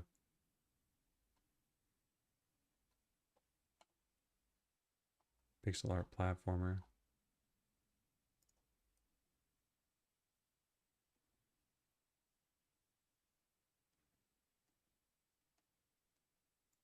Hmm.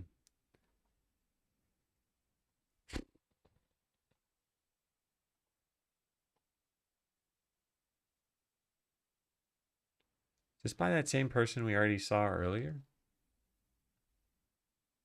Character Mega Pack.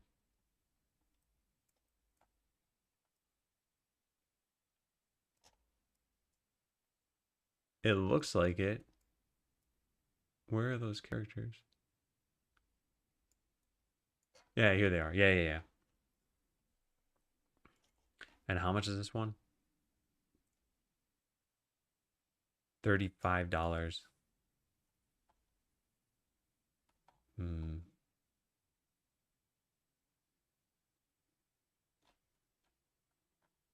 What do we do with all these though?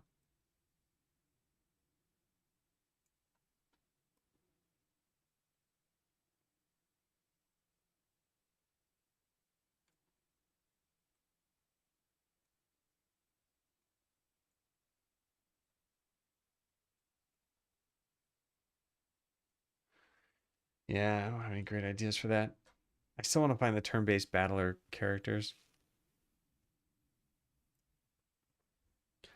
Platform asset pack.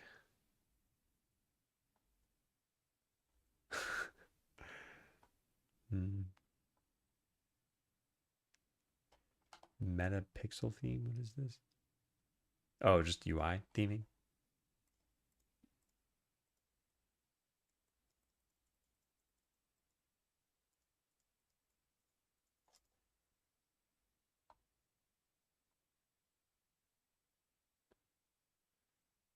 Hey, Samikins. Isn't it so much fun to browse for assets? I I have mixed feelings sometimes.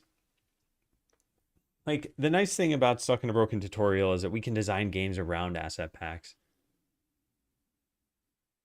Then there are different qualities of asset packs. There are ones that are complete that have a coherent art style. Like this, for example, this looks like the art style is fine, but in terms of how much you can do with this, there's really not much to the world here. Right there are like a few different tiles you can set up. So yeah, you can make a scene like this, but in most older games, this would be like one level of the game maybe.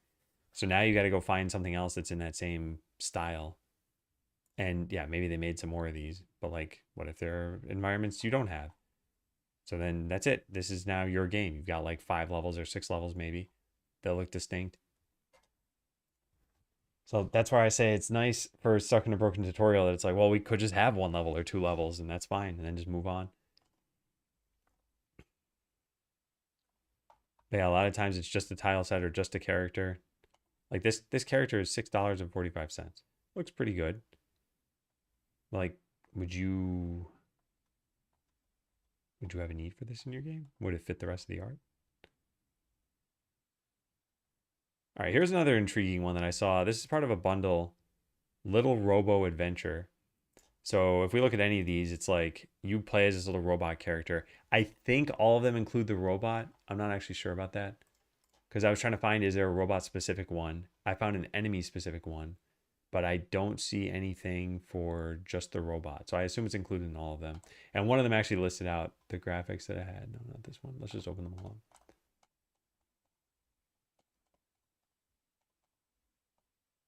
Okay, so here we go. Here are some animations. What is this one called? World 1. New game asset. This is the first world level to make a 2D platformer game inspired by old Super Mario games. Player. Idle, jump, fall, walk, swim, dead, climb, wall slide animations.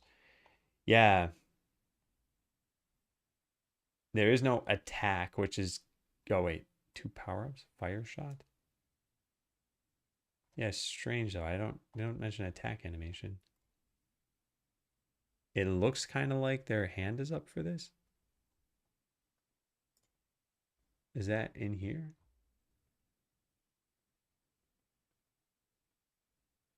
No, it isn't. Right? Yeah, no, it is. So maybe they have another animation that they added afterward.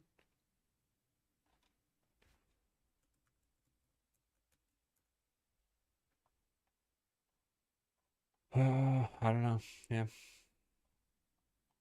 they have other ones listed here. Oh, an overworld. That's kind of cool. Yeah, here's where I saw some of the robot graphics. This is maybe for the sake of climbing or something.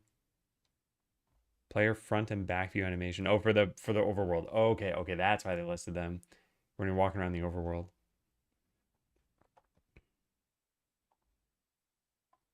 Yeah, so the idea I had for this is that you are playing this game and you're getting speed power-ups, and there is no limit to how fast you can move. So eventually you're just like cruising through the levels like it's a Sonic game. And we eventually change the level design so that it's conducive to that. So like there are more ramps and fewer stairs. Yeah. Hey, Ninja, what do you feel about vibe coding? So vibe coding in my mind is like creating something without I guess there are different ways of defining this term, but it's like definition one could be just creating things with agents. And definition two could be creating things with AI agents without paying attention to their output. So definition two, I think I think if you are someone who does not know how to code and you're not trying to do anything like mission critical, you're not trying to make like security software for people, that I think it's pretty nice. It's like, hey, this allows you to then do something that you wouldn't be able to do before. And yeah, you can make a website or a tool or a game or whatever. Like every once in a while, I'd see a Reddit post that said something like, I made a game for my daughter. And that's perfect for this. Like if you're not a coder and you're just like, oh, my daughter really wants to play a certain kind of game and it doesn't exist, yeah, let's go make it. Awesome. That creating things with AI agents, assuming you know how to code, I think is where more of the professional realm is heading now, which is like, oh, hey, it might increase your efficiency, and you're still reviewing the output. You have some idea of what's going on in the software. So yeah, in general, I mean, I don't have like a single opinion I boil all this down to. There's just some random thought. If I do it, I sit there and understand it. Yeah, yeah. You order a corn keyboard? How nice. Yeah.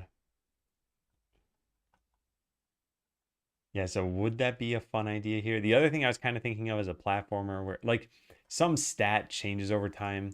Because if you look at all this, it does look pretty similar to Super Mario Brothers in world style. But the character reminds me of like a Mega Man style character. I don't want to just keep making tons of platformers though. But this is a pretty like cutesy world and character design. You're supposed to stomp them like Mario too? Yeah, probably. Like I said, I think this was pretty heavily inspired by Mario. I mean, they even say it was. But the character being a robot makes me think of Mega Man. Do you ever regret leaving your last job? No, not at all. And hey, Steven. Videos influence me toward learning new stuff. Your big inspiration. Yeah, glad to hear it. Yeah. And welcome in, Ninja.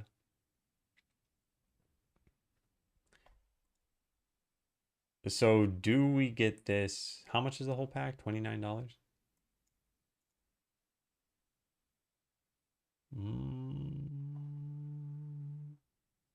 I probably wouldn't need all of this. In fact, actually, World 1 would probably just be enough for me. $3.50. We have a couple different tile sets. We have some enemies. Not a lot of it, though. But I want to do something different with this. So let's just start thinking about it for a bit. So what is this called? Little Robo Adventure Pack. I'll just do that. So the world and the theme, well, the world and mechanics seem very much like Mario games, but the character reminds me of Mega Man. I was originally thinking that this game could have speed power-ups with no limit, and you eventually fly through the entire world.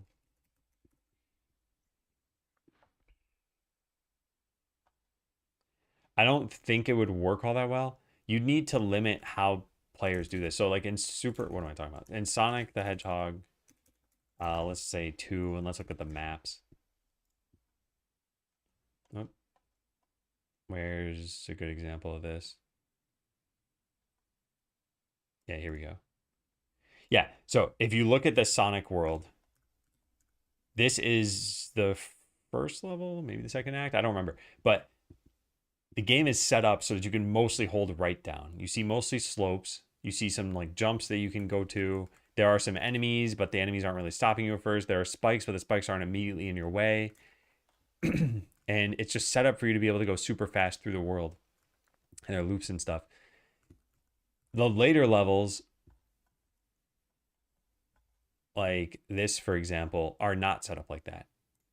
Now, you still see some horizontal sections, like this, for example. You can run up here, but you can't just hold right because now you make it to this section and it's like, well, now you need to turn around.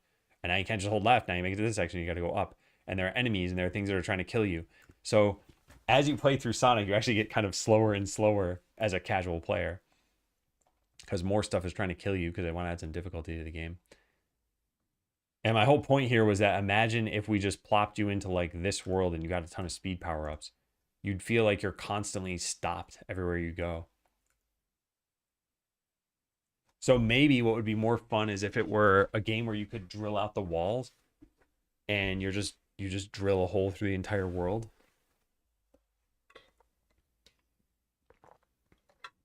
This kind of fits into the bypass mechanics idea.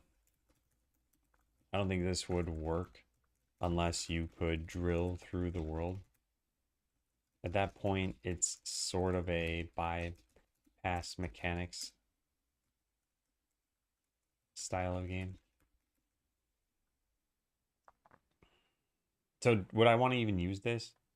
And I don't want to have a million platformers, and if I don't have an interesting idea with a platformer, then I don't think we should get it. Something we could do here is you're in a platformer and then these pipes take you to a totally different game.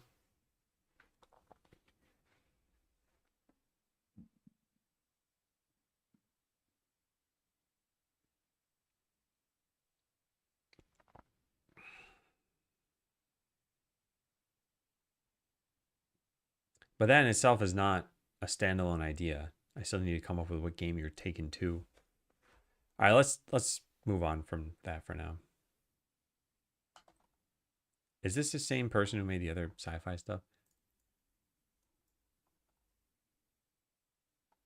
No, I don't think so. I'm not a huge fan of this art style.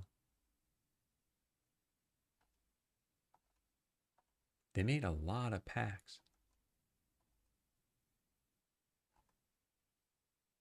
Yeah. Walking out of a sewer in another world and someone saying, "You stink." Roll credits. Next game.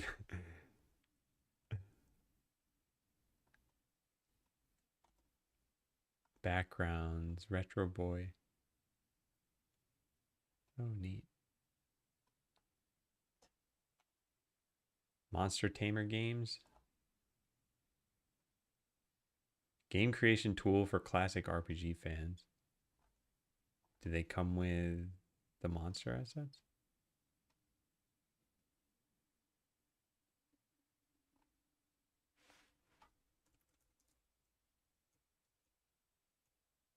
+120 monsters.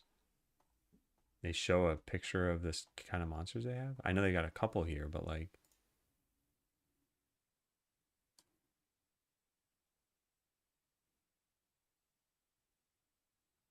wow.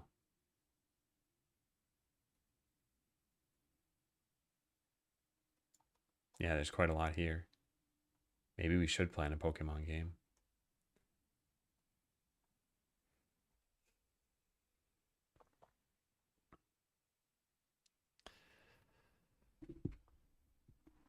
Play a game. Demo available here.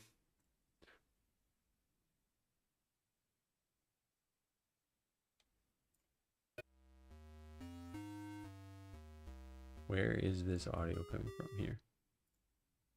Okay, so up, down, left, right, run with shift, enter, back. I'm going to forget all of that, especially because my keyboard is not set up that way. How do I... Oh, okay. Guess I chose my character.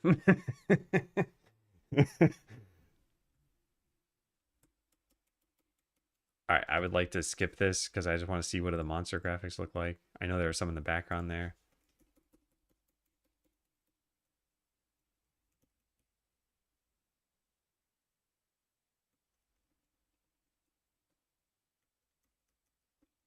Really?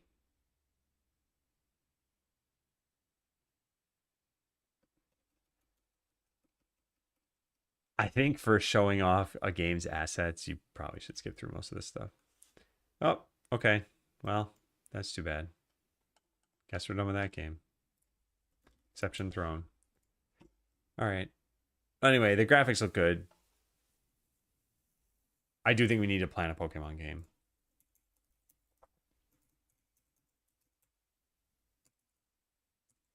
But let's keep going.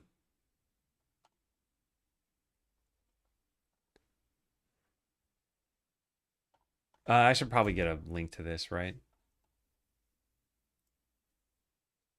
How much is this? $78? Oh, they have all the monsters here in this pack, I guess, and they show some of them.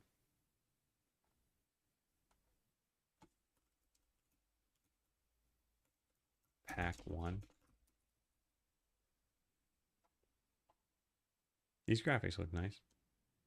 I don't think I have a need for another tile set, though. I'm thinking more game mechanics.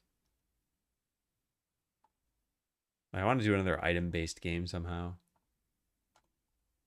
All right, now this is interesting because we got a little mini game prepared for us already. A little platformer character with what, movement and shooting. 6 different environments with different props, full animated player, animated enemies.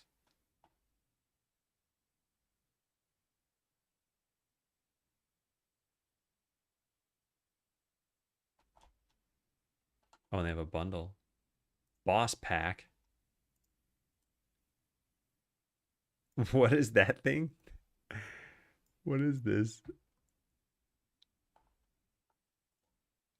I don't know what this is supposed to be. It looks like a shark that's standing up. I guess it doesn't really matter. It's just a boss. And then what do we have? Enemy pack. And how much is all this? 714. Wait, isn't that? It's more expensive than the sum of the. No, no, it's not.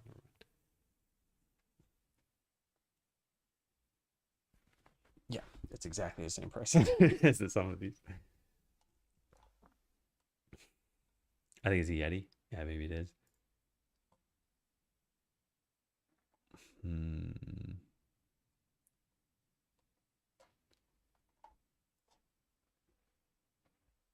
Okay, so a game like this, I think it'd be easy enough to set up the mechanics for this stuff. How would we break this for you?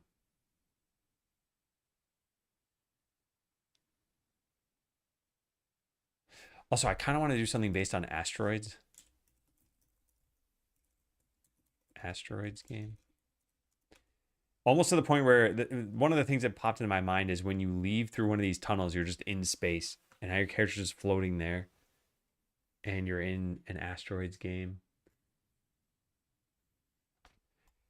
They don't have pictures of the different, yeah, they might have like missiles or something in here. Hard to know exactly what's inside.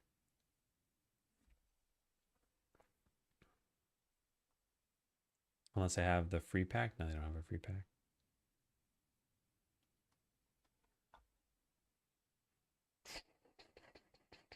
All right, let's look through another couple of these, and then I'm probably going to take another break.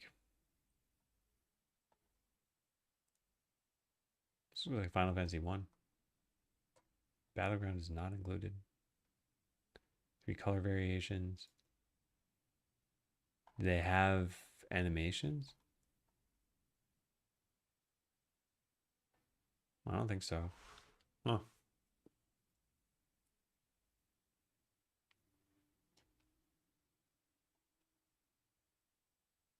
All right, well, we made it to page 5. Although a lot of these pages are filled with the same person's bundles. So, like, Kokoro Reflections is showing up, what, 4 times here? 5 times?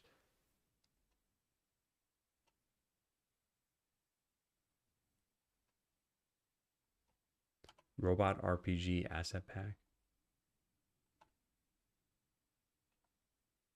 Looks like Cave Story.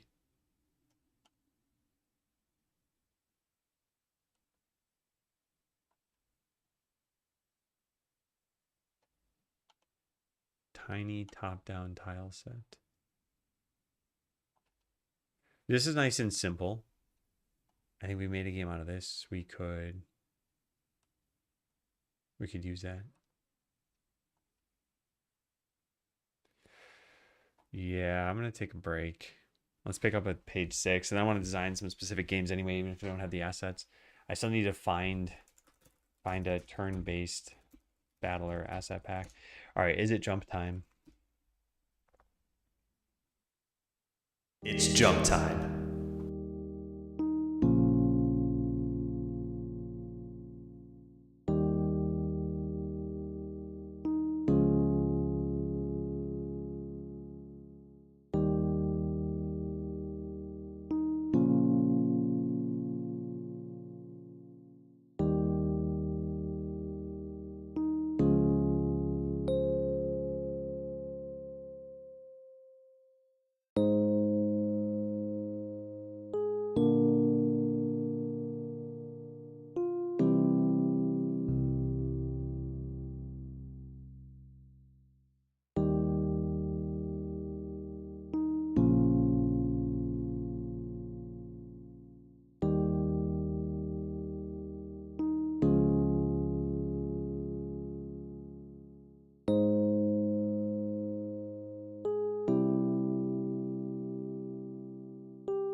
Okay, hello again. Close the game. Hey, Graphite.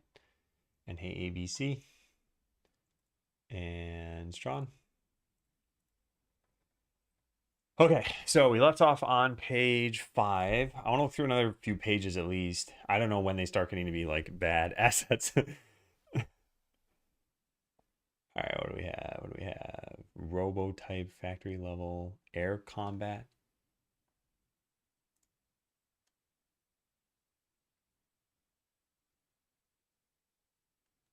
All right, we could maybe do something with this.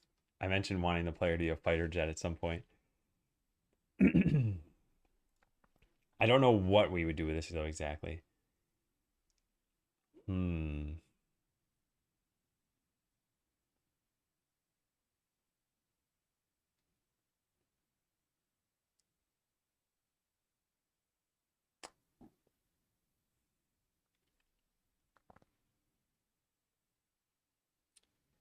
Okay, I'm thinking about a few different things. One was, what if you... No, never mind. None of these are worth vocalizing. They're not interesting ideas.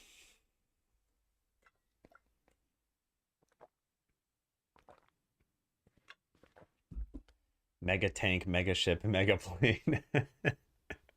That must be mega tank. That must be mega plane, and that must be mega ship. The thing is, they wouldn't just like float there and have you shoot them, right? I guess it doesn't really matter. It's a video game. Tiny Rangers.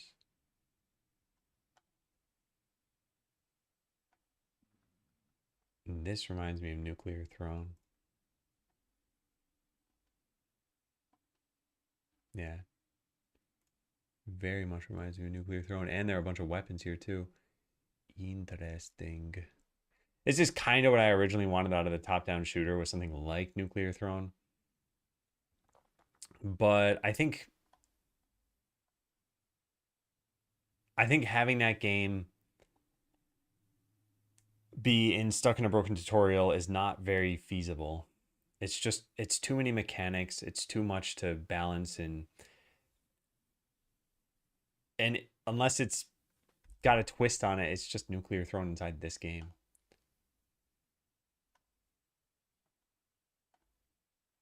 Hey, have I seen this person's stuff before?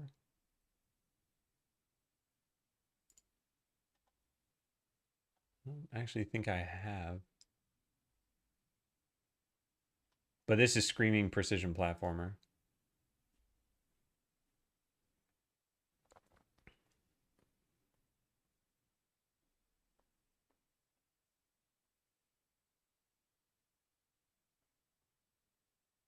Is it worth making a game like this?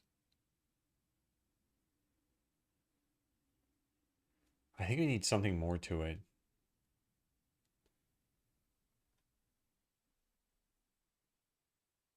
Yeah. What do we have here?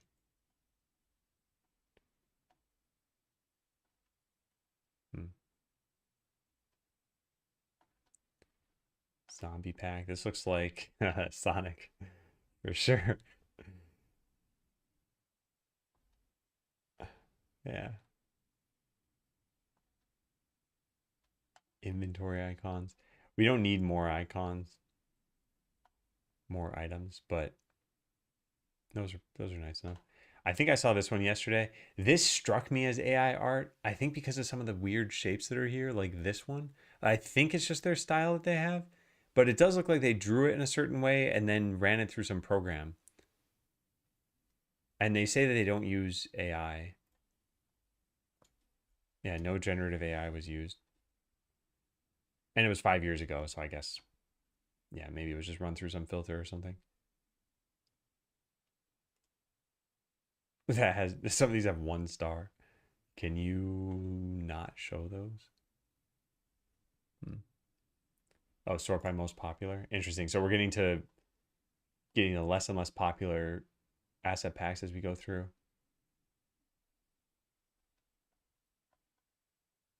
Yeah. And some of these we've already looked at as part of bundles of other ones. Yeah, I'm not really finding anything I'm even wanting to open now. Warrior girl pixel art. This looks like Link a little bit.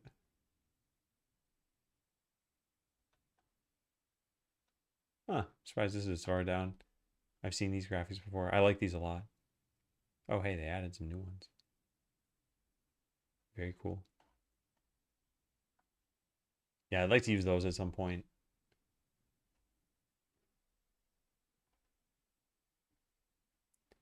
The other thing we've got to eventually do today is figure out which games I already planned to buy assets for so that I can have a list of what I want to purchase. Some type of tycoon game could work for one of the game types, maybe. Yeah, I think so. We just need a bit of a twist on it somehow.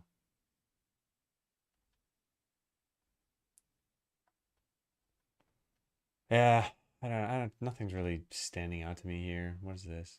I've seen this one before. Yeah. The character looks pretty neat. I like the slimes. The environment doesn't look super varied here.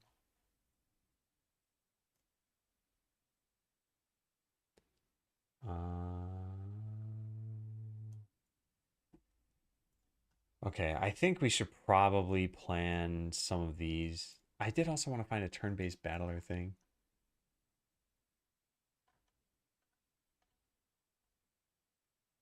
Pixel spaceships. Hold on a second. No, not my cup of tea.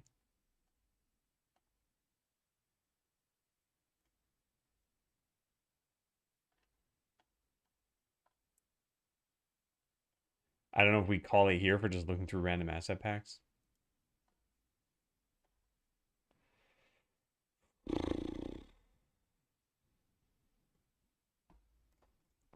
These are the ones that are on sale, by the way. It's not like every asset on Itch. But I think a lot do participate in the sales.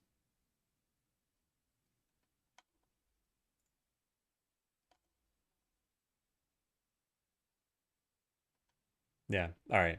So I made it to page 12. Yeah. Hey, Mr. D-Boy. How you doing? Made it to page 12. Maybe back if you have an afternoon stream. Yeah, I'm planning on streaming in the afternoon. So plan a Pokemon game, plan an Asteroids game, plan a turn-based or find a turn-based battler asset pack. Let's take a look at just without even looking at sales. Let's just take a look at assets and see if we can find something for, yeah, turn-based battle. What do I even search for? I guess pixel art. And I guess we want the characters.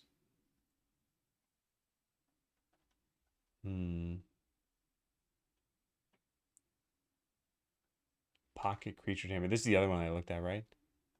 For Pokemon at least. And they said how many monsters they have, and it was like, yeah, 90 something. Yeah, 94 unique creatures. We can put this one here too. Pack 2. Try not to die from this heat. How hot is it where you are?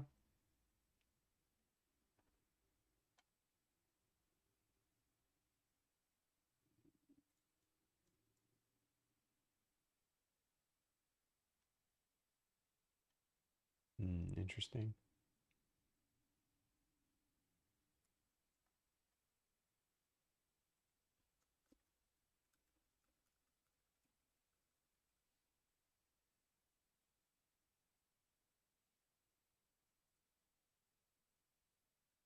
Give me one sec.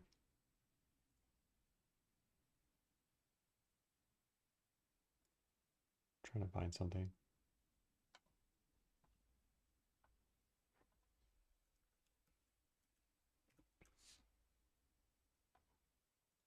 I cannot find this thing. All right, whatever.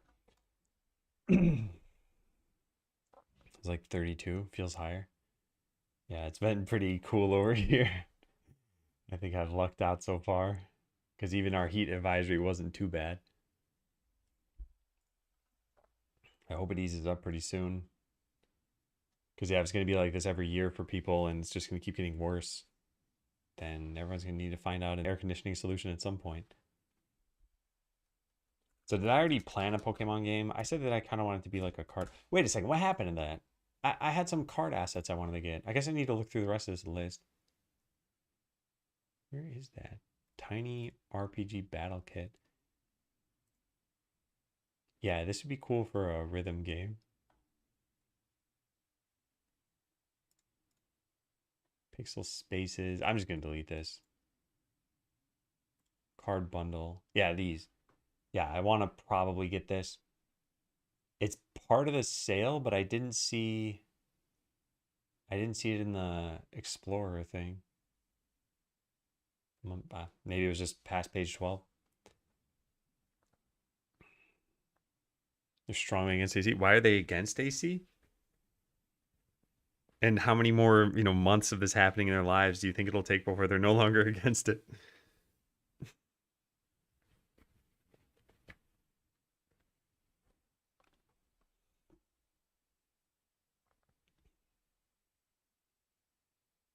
All right, so did I plan any Pokemon game already? I think I talked about it.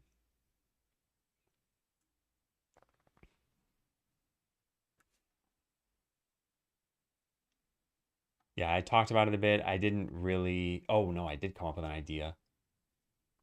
Something about rock, paper, scissors, right? Yeah, I remember now. This is for a card game with Pokemon, though. Hmm.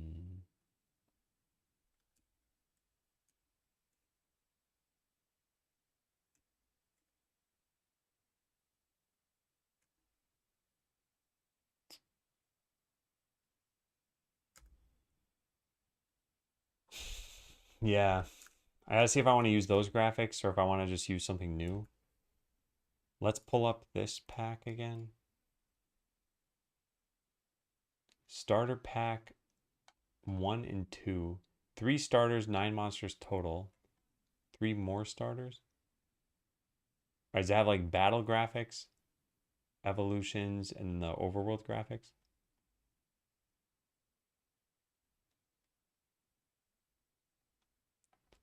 Where are all of the other monsters? 90 moves and battle animation? Yeah, but this is like Pokemon style animations where the characters aren't really moving themselves. I mean, sure, I gotta come up with a game, but I could have sworn they said there were like 100 of these things. Here it is, 120 plus battle monsters.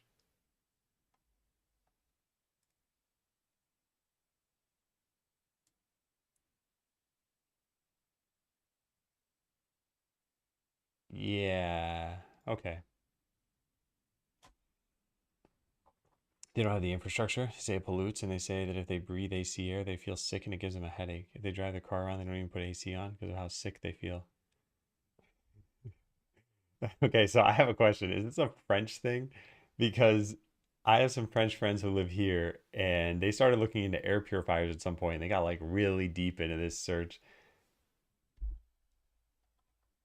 And I don't know if this is like this is a cultural thing. Anyway, let's go plan out and see what we're gonna do with this. I believe it is. I want to come up with a Pokemon style game. I have the Woofy Cakes graphics from a long time ago. And I pulled those up at one point. Where was that?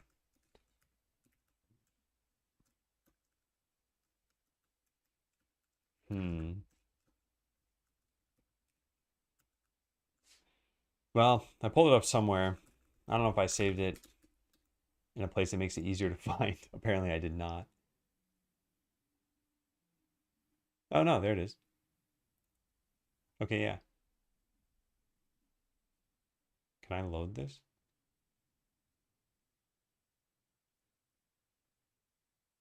Is it going to show me anything? No, apparently not. Man, I can't load this for some reason. Can Affinity load PSD files? Oh, yeah, I can. Okay, cool. So, yeah, just copy this. I'll just export this. Export. Downloads. Porcupup. Look at the cute little beast.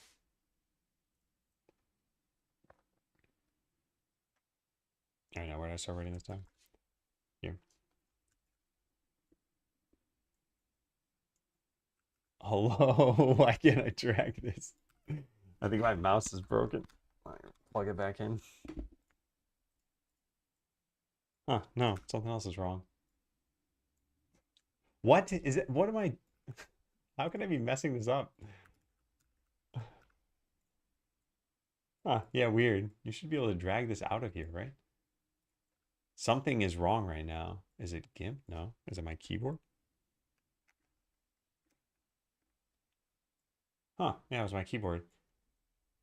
That's not usually the culprit. Usually it's my mouse.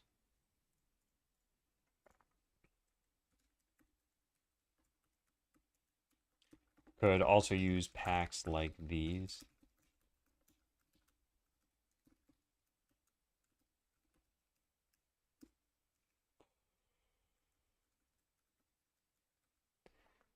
All right, so with Pokemon, the tropes are there are just too many creatures there's a pretty boring battle system in the baseline games, in my opinion at least. Maybe it is that, Ryan. Also, hey, Ryan. I was thinking about you today. I was driving to my dental appointment and I saw a sign that said motorcycles use extreme caution, and I thought, that's never mattered for me. It probably matters for Ryan.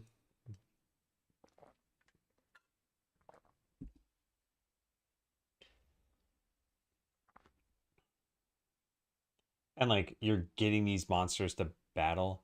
That's not even true in all the Pokemon games, though. I appreciate those signs a lot. Yeah, they probably matter quite a bit.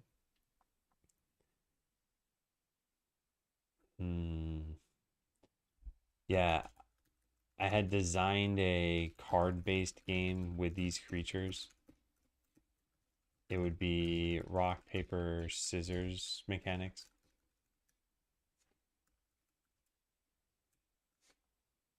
Yeah, so there's a chance of picking each one.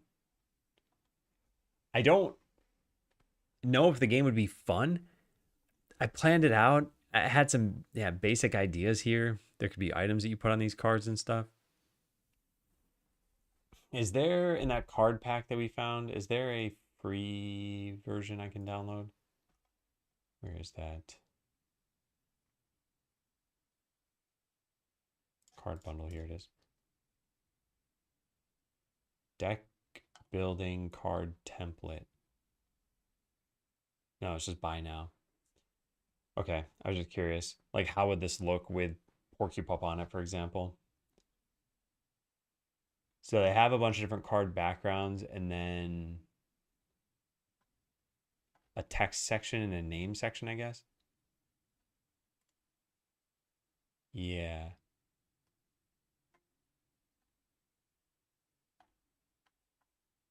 All right, well, I mean, I don't plan on using this for free, but I just want to mock this up really fast and see what this would look like. What if we just took this? Why is it only pasting the shadow? Oh, I see. All right, merge selected. There we go. Whoops. Whoops. That's weird. It's still only copying the shadow. Merge visible. Pixel? What? Can I just paste this in? There we go. I did it. All right, so now we shrink this down and we slap this on a card. And that's what we'd have. And then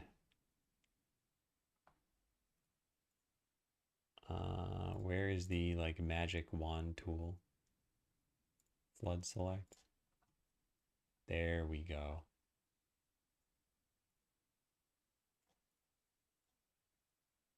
What am I doing? I have no clue. This shouldn't even be there. Yeah, I don't know how to just get this to be what I want it to be now at this point. Maybe I need to invert the selection. Select all. Nope. Not what I want. Nice dog. Oh, I have a message for you. Oh, there we go. We got it. Here is your message. Now I can mark that off my list. Tell Matt done. So yeah, would that look good? I don't know. Not bad.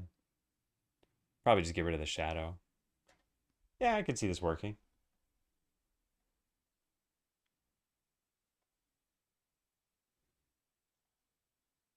Yeah, I could see it working.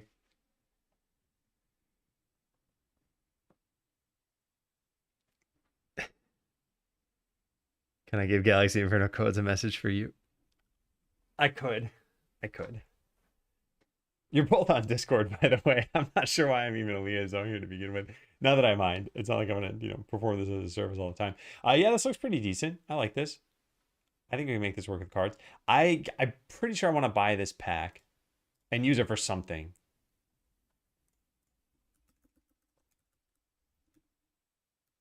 And this is part of this summer sale one. Do I need everything in here?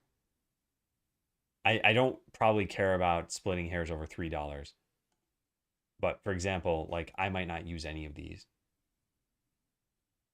These are regular playing cards, and I don't have a plan for these. This I have a plan for. This I think would be pretty cool. This I probably don't need. I probably don't need it. This I definitely don't need. Yeah. Card packs and then the holographic shine animation. Yeah, those might be nice.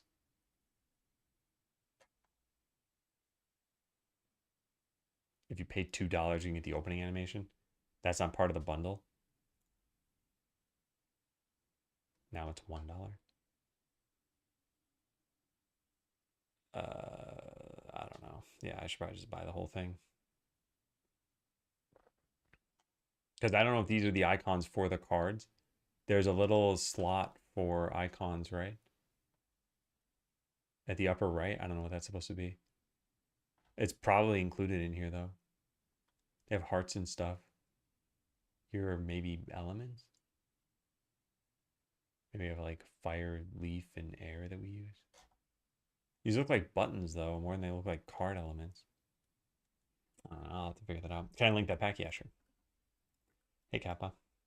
Tried AI 2D art generation only a long time ago. And just to see what it was capable of. And back then it wasn't very good.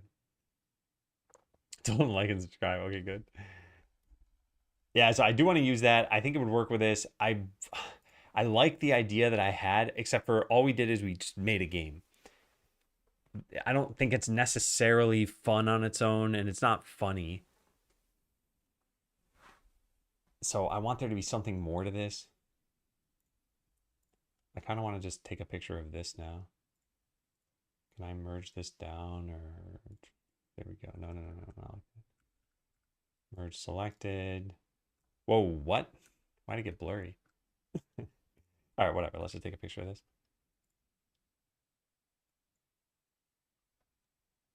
Yeah, there's some outline effect there that I think I just didn't mask this correctly.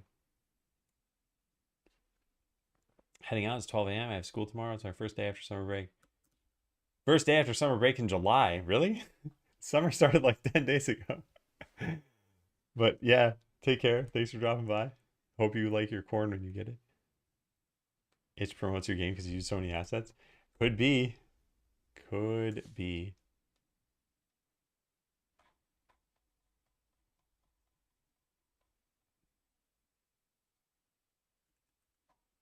All right, so here's our card mock-up that we have, which looks terrible in negative color. From India. Gotcha. Yeah. Wow. All right, well, I hope your school goes well.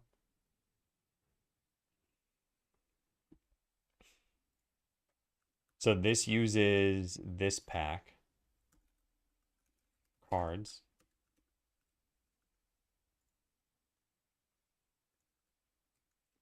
Card graphic from here. All right, so the original idea with rock, paper, scissors could be fun, but I don't know for sure that it will be. I think I want to do something else with creature collection, but I'm not totally sure what. Hey, Adoswi. I don't share my surname on stream, but I will happily tell you my first name. It is Adam. Middle name Learns. Last name rhymes with Jive.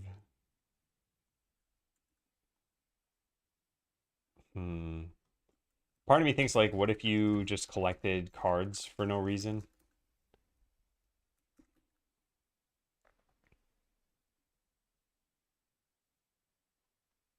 I don't think it'd be fun.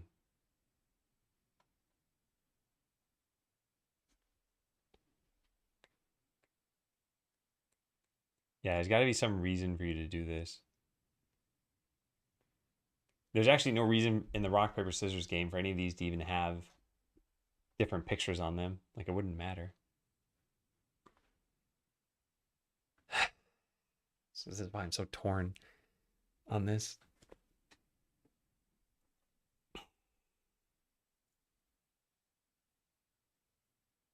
Hmm.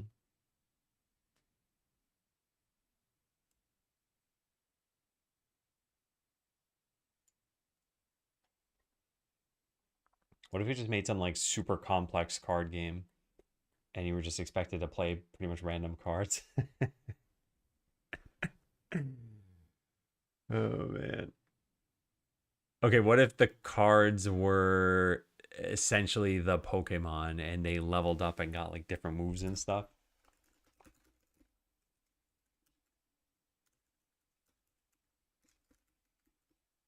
Are the Pokemon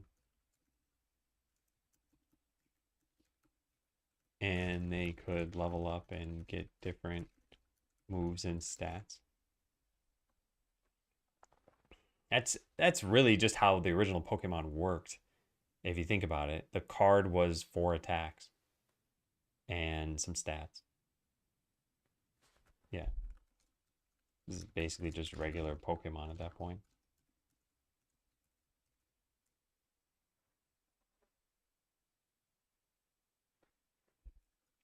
Maybe capturing the monsters is putting them into a card.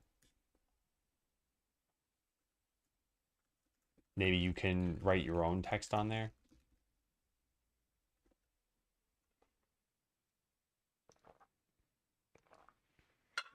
Actually, that'd be kind of interesting in terms of how games work. Like maybe each monster has a default card.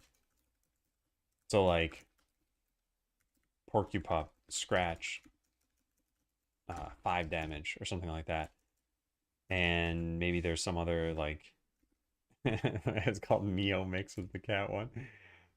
It could have I don't know, agility +5 speed. And like you can take abilities from any card and put them on any other.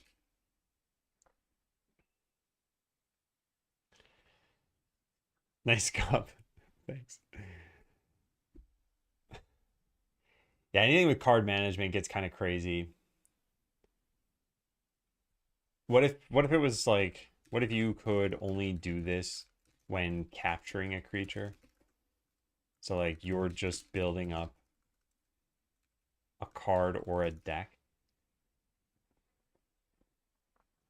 And what, they just keep stacking these things on top. So you eventually have something with like 5 lines of text here. It raises its speed, it attacks, does whatever else. I still don't have an overall purpose for this game.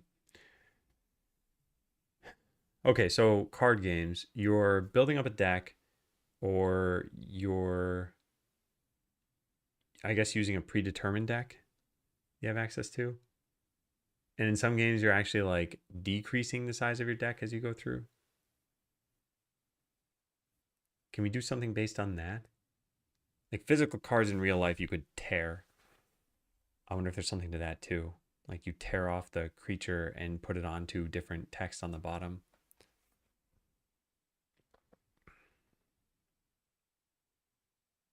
Or maybe part of it is you just catch so many of these things.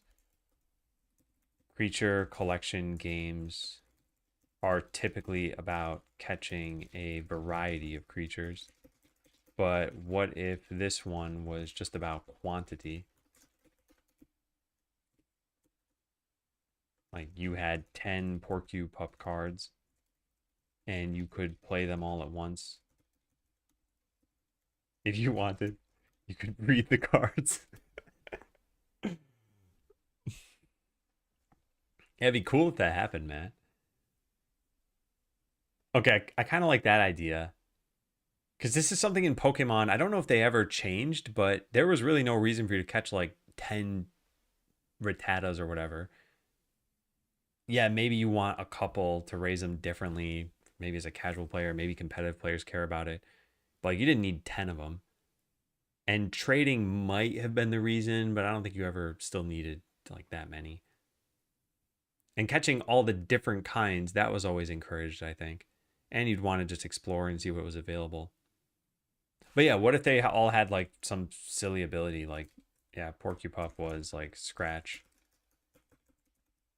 1 damage, and using 10 of these would do 10 damage, and then that's it. Like the card's consumed or something.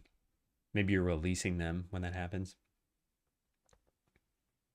Shinies are common and the normal variant is rare. Yeah, I'm still trying to think of gameplay mechanics. Yeah, breeding the cards is kind of interesting, I guess. Although they just form like random offspring.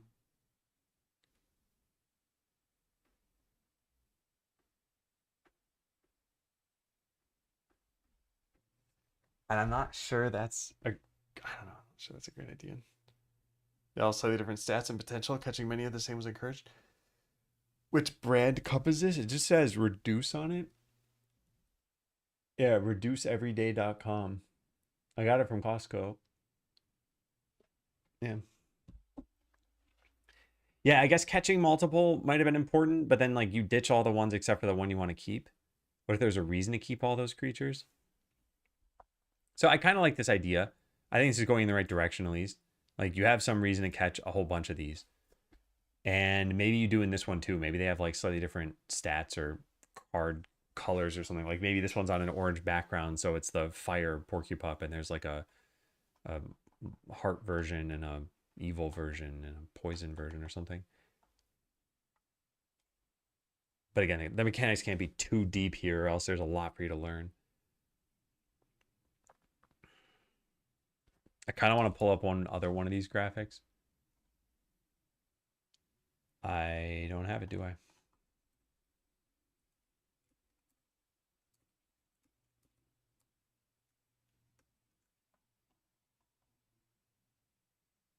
Where did it go? There it is. No, I didn't put any other ones alongside it. All right, let me go find this.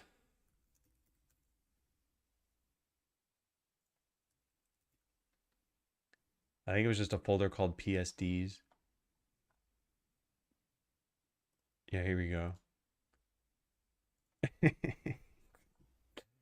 Okay, how do I download this? Download. Got it. All right, so I got devilegg.psd. I really like the creature designs. Okay, so let's take this one. I'm not going to take the shadow. We're just going to do that. Oh, wait, we got to merge those first, right? Merge. All right, now copy and now paste it onto another card. Yeah. Yeah, this looks pretty neat.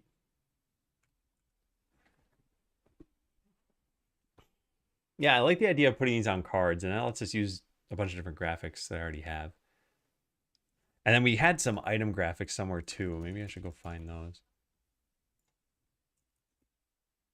There was a folder with them all. Here it is. Items. Yeah, we had like some weapons, some equipment. Yeah, I'll just take a picture of this. I commissioned these a long time ago. You can see like 2010, 2009 on some of these, I think. Yeah, there's a 2009.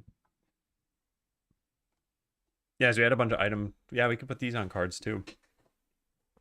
You can trash a Pokemon to get a candy. A candy can then be used to power up your best one. Yeah, I like this idea of collecting a bunch of these. But then there still does need to be a game that you actually play here.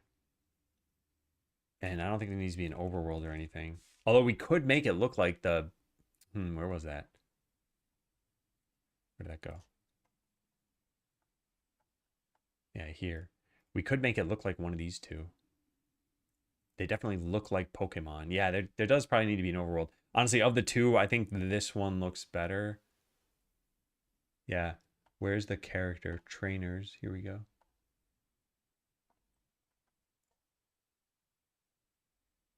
Now that I see it in the overworld, it doesn't really look like it fits entirely. Maybe we use a different overworld for it.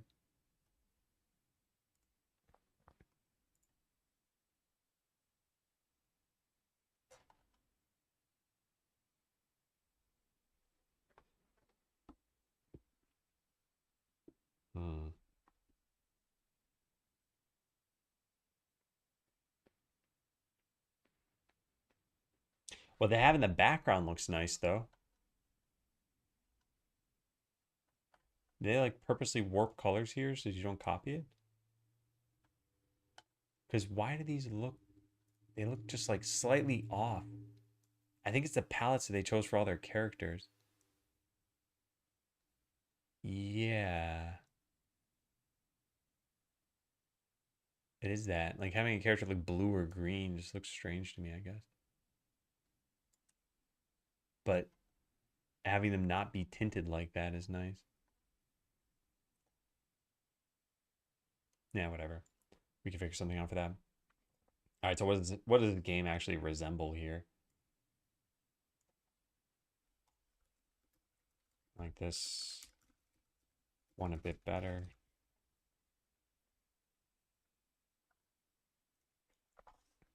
So yeah, I like the idea of collecting tons of these creatures. Then maybe you battle players with your deck that you have. So maybe there are two parts of it. Maybe it's like you go into the field to collect creatures.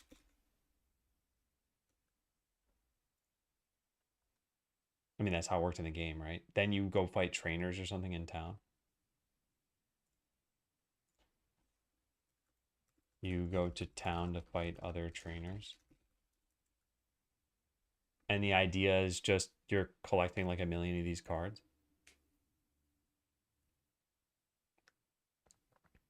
I don't think that would be fun exactly.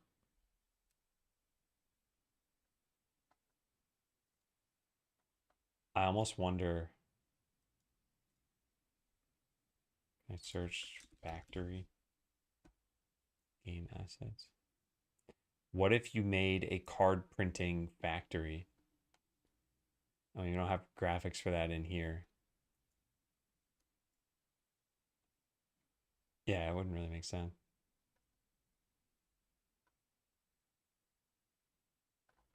There aren't a lot of these like factory conveyor belt sorts of things. It's food factory. There's this as well. This doesn't really work, does it? No.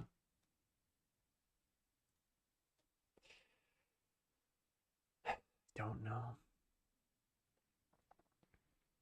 If we were making a full game here, I think there'd be something to this, but just making a mini game, I think we already have too much complexity. And presumably there's some strategy during a battle, right? The idea that we've been building up so far is just get a million cards and then win every fight. There wouldn't really be strategy. Hey, Blue Monster. I am doing well. How are you? Yeah, you've been gone for about a year. Yeah, we started working on a new game called Stuck in a Broken Tutorial. What I've been doing today is trying to figure out some other sub games inside the game that I want to make. So if I just show you what we have so far, where's my controller?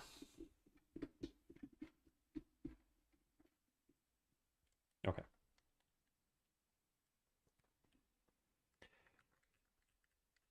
So here is what the game looks like right now. You start inside of a platformer. You eventually make your way into a farming game. All of these have slightly different kind of rules and jokes and stuff to them. And I want to design more sub games, but ones that aren't so fleshed out. So like this platformer took, I don't know, 3 weeks or 2 weeks or something to get to. Maybe 2 weeks. We have a lot of animations, we have some abilities, we have normal like collision and collection and stuff. We have, yeah, a lot going on. And then there's not much more to it. You get to this point and then that's pretty much the end of the game. The farming game has like way more mechanics. So we have dialogue, which let's skip this. We have, movement, of course, planting seeds, digging things up, digging pretty much anything, by the way. So you can dig like a fence or a tree, watering. You can go to different areas. Well, you can't at this point, but Yeah, you would be able to eventually. And eventually sleeping. So like all these need to be coded. There are actual cutscenes. And I don't want to do this scope, this amount of depth or breadth for every single game. This thing that we're talking about here, I have these graphics from a long time ago, these creatures that you see, and then the cards are cards I'll probably buy on itch. So I'm just mocking this up really quickly to see what it looks like, and they look pretty good. I think they're nice. So it'd be cool to have a card game that involves creature collection, but already even just saying card game with creature collection, you're like, well, this is not a game you play in like 2 minutes and just get done with. Unless maybe we simplify it, maybe that's what we should think about. Like, how would we simplify this so the deck doesn't really matter? Like, maybe you're just given a deck of 30 cards, randomly chosen cards. Sort of defeats the purpose of the monster collection stuff. Yeah, they all have different game mechanics and everything. So you're flitting from broken tutorial to broken tutorial. And I plan out some other games. Like one of the ones we talked about today was, where is it at? Ninja Landscaper. Yeah, here. So imagine a game like this where you can walk around and you've got an attack thing, but the only thing you ever attack are just bushes and grass. Your whole goal is you're just a ninja landscaper. So the quests that you get are like, hey, go defeat, 14 bushes or clear out my property or something like that. And yeah, you go do it and you get power-ups that never really matter for you because all you're ever doing is destroying shrubbery. So those sorts of ideas where it's like, okay, the game is broken in the sense that it's not what you expect most of the time. Slay the Spire, give them a starter deck. Yeah, but there should still be a way. Like, Slay the Spire is a strategy game at its core, and the strategy is pretty intense. I don't think we want to make a game that at face value is a strategy game here. Because we could come up with mechanics and like, okay, you can equip items to cards and you can, I don't know, there are like weaknesses and strengths and yeah, you got to manage your resources and everything. We could do that. And yeah, maybe this is one of the more fleshed out games that we do.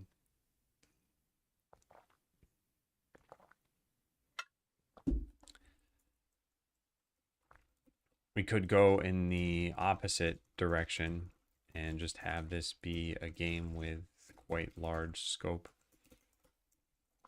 You collect cards. You have some reason to include or not include them in your deck. Then the battles have strategic decisions that you have to make.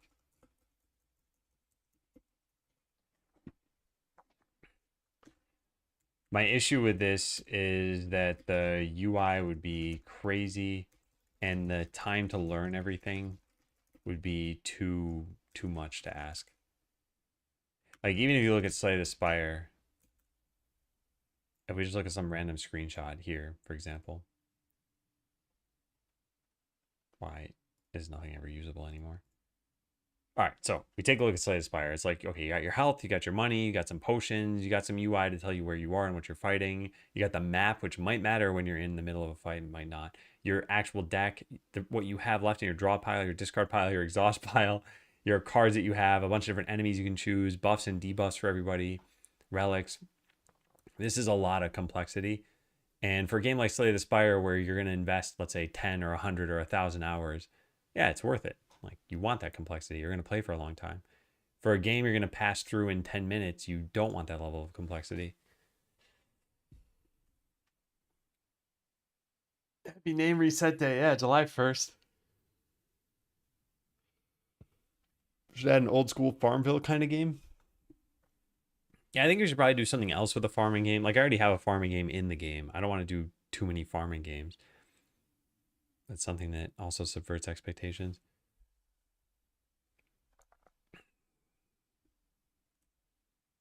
Yeah, so we have to simplify this.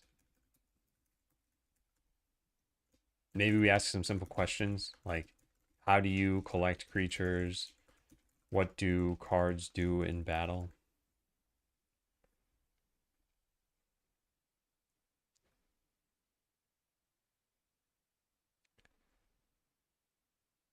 Hmm.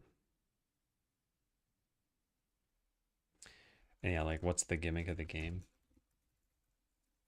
So this idea where you just collect a bunch of cards and at any given point your deck is however many cards you've collected. So if you have 127 creatures and you have 127 cards, so that's the size of your deck, and you go into a battle and maybe you need 4 of them to win that battle. And now you're down to 123 cards or something. I don't know why it would consume the creature. Maybe it doesn't. Maybe that's kind of the joke here. You collect different creatures and they're just in your deck permanently. Maybe your deck never diminishes in size unless you purposely remove cards. Maybe you can't even do that.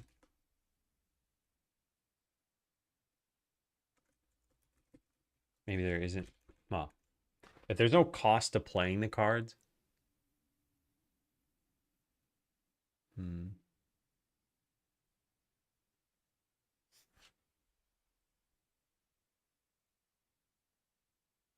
I mean, they don't have to be cards. We could just use them as Pokemon.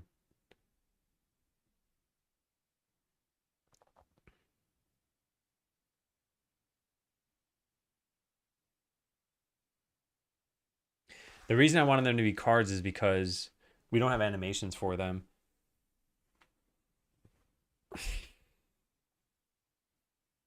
Hmm. Hey, Smack. Hmm.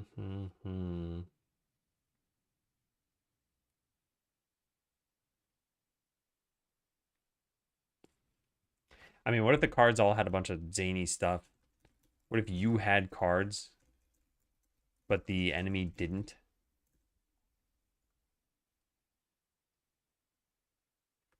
And yeah, what if your cards did wacky stuff? I don't know what. So the enemy not having them, we have that turn-based battle thing from somewhere over here. Where is it? It's called like Heroes 99, I think. Yeah, here.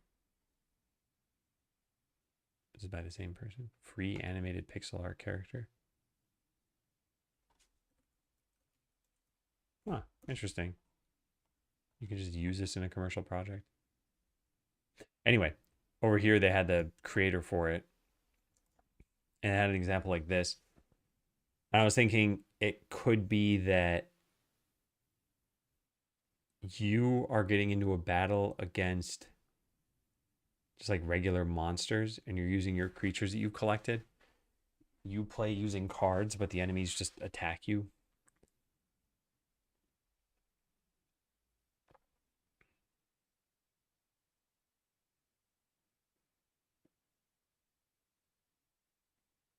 I don't know. I'm not sold on this. I think part of the reason I'm not sold is because any game that has strategy, you have that like time investment component to it. If we're talking about mini games, the time investment is 5, 10 minutes, 15 minutes, maybe. Maybe you love the game and you play for an hour. It just isn't worth it. The payoff isn't enough. Initial. Do you have plans for the end of the game to basically combine all the games to make like a lightning round? No, I was thinking the ending games could be more difficult than the initial ones, but the game is supposed to be pretty casual, and there is a storyline. I was thinking they could get more and more broken though, but I think a lot of this will become more apparent as we develop more. Man, I like the idea of these cards. I just, yeah, we'd have to go back to the original like rock, paper, scissors idea where this says something on it like 37% rock, uh, I don't know, yeah, 50% paper and 13% scissors. And it's got some like attack stat, deviled egg.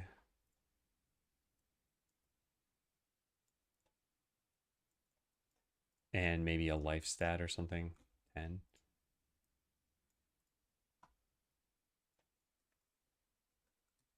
Yeah. 5 attack.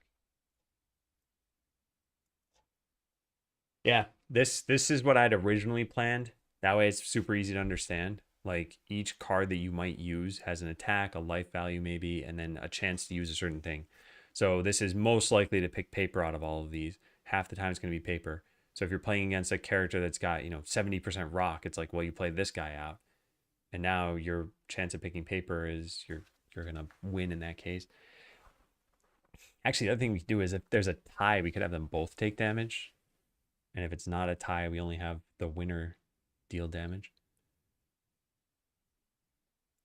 I think that makes the most sense.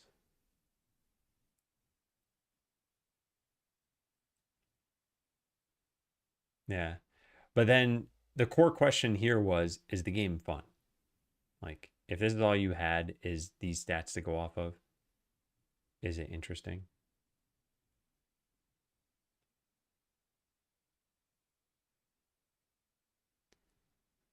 Maybe. Also, what's the broken part?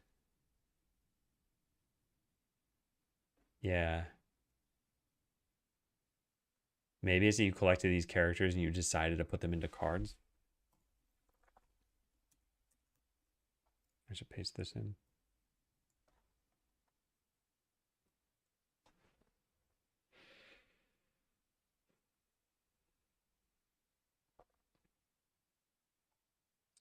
Is there something else we can do? Okay, what about just from a straight up Pokemon perspective here? Where's the rest of this bundle? They've got some battle scenes. Where's a good example? Yeah, like this.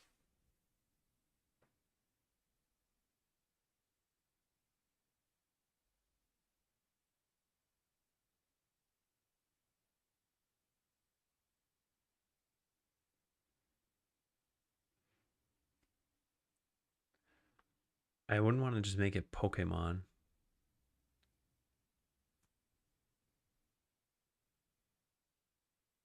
Yeah, I don't know. I don't know. I think we need to come back to that. I think it's probably worth starting with what's broken about the game and then maybe pursuing the mechanics from that. Like part of me is thinking instead of catching Pokemon, you do something else. I don't know what. Like absorb the Pokemon.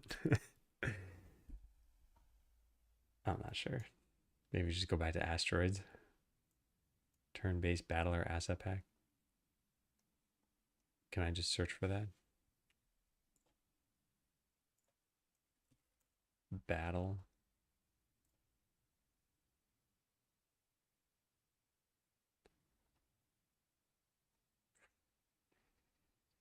Music. I guess I just want to pick pixel art here. View all tags. Sure, 2D. That does not work. Okay, well, whatever. I'll figure that out later. Yeah. I want to plan some more games here. I do like some of the ideas I came up with. What were they? There were two of them. There was Ninja Landscaper. Oh yeah, and then the turn-based battler one. Yeah. And I mean, we could just use this and it'd be fine. It's just expensive, $19, but it gives us some characters. Yeah, the idea for those who hadn't heard it earlier was you'd be in a battle like this and you would have four different options like attack, magic, item, and run. And any of these are going to make you lose, but picking run will actually let you like move around and you just go up and start attacking these monsters without waiting for your turn anymore. And that's it. That's how this one would be broken. So it'd be like a 2 minute long game. Just be a funny idea, basically. I like that. I like that a lot.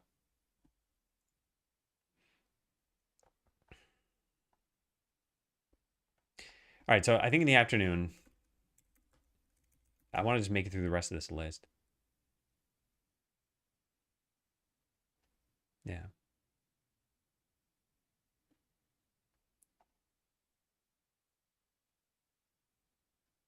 Use this for some kind of Heroes of Might and Magic style game. Yeah. Man, this is tough. Because I do feel like there's a decent amount of design space for a game like this, but you're limited by how long a person spends in each game. And on the flip side of that, how long it takes to make the game. Like this Pokemon game might be the most fun thing in the world, and yeah, players would love playing it for 5 minutes. But if it's going to take me 2 months to make, it's like it's just not worth it, probably. And I've already done enough of that over here. Like this top-down shooter took whatever 2 weeks, 2.5 weeks. We got a few mechanics in it. It's not crazy. Walk around, shoot a gun. There are monsters. There are different monster varieties. You spawn in, you get more power-ups. You eventually become overwhelmingly powerful. But yeah, this was not a small amount of time to make. So if a player plays this for 5 minutes, that's good, I guess. Yeah.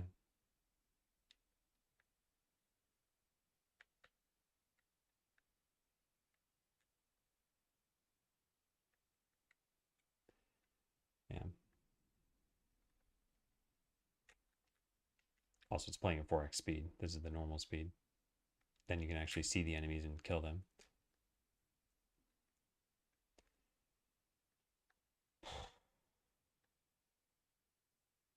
All right, yeah, I'll take a break. I'll take a food break. I'll come back. We'll continue working through this. I want to figure out more of this. I want to also get into a state of mind where it's easier to come up with these things. Like Skeleseller, it took some time to hit our stride and figure out what fits the philosophy, what doesn't. I'm still kind of hammering that down, nailing that down, excuse me. And I'm not positive that what we have works exactly. I think it will. Part of a $70 bundle. There's another thing I should plan is what does this rhythm game look like? What does the bundle have in it though? A ton of stuff. It's a very purpley tile set in all of these though. All right, yeah. Okay. I will be back in about an hour, something like that. Thank you all for watching so far. And I hope this afternoon is a fruitful design session. Take care. Goodbye.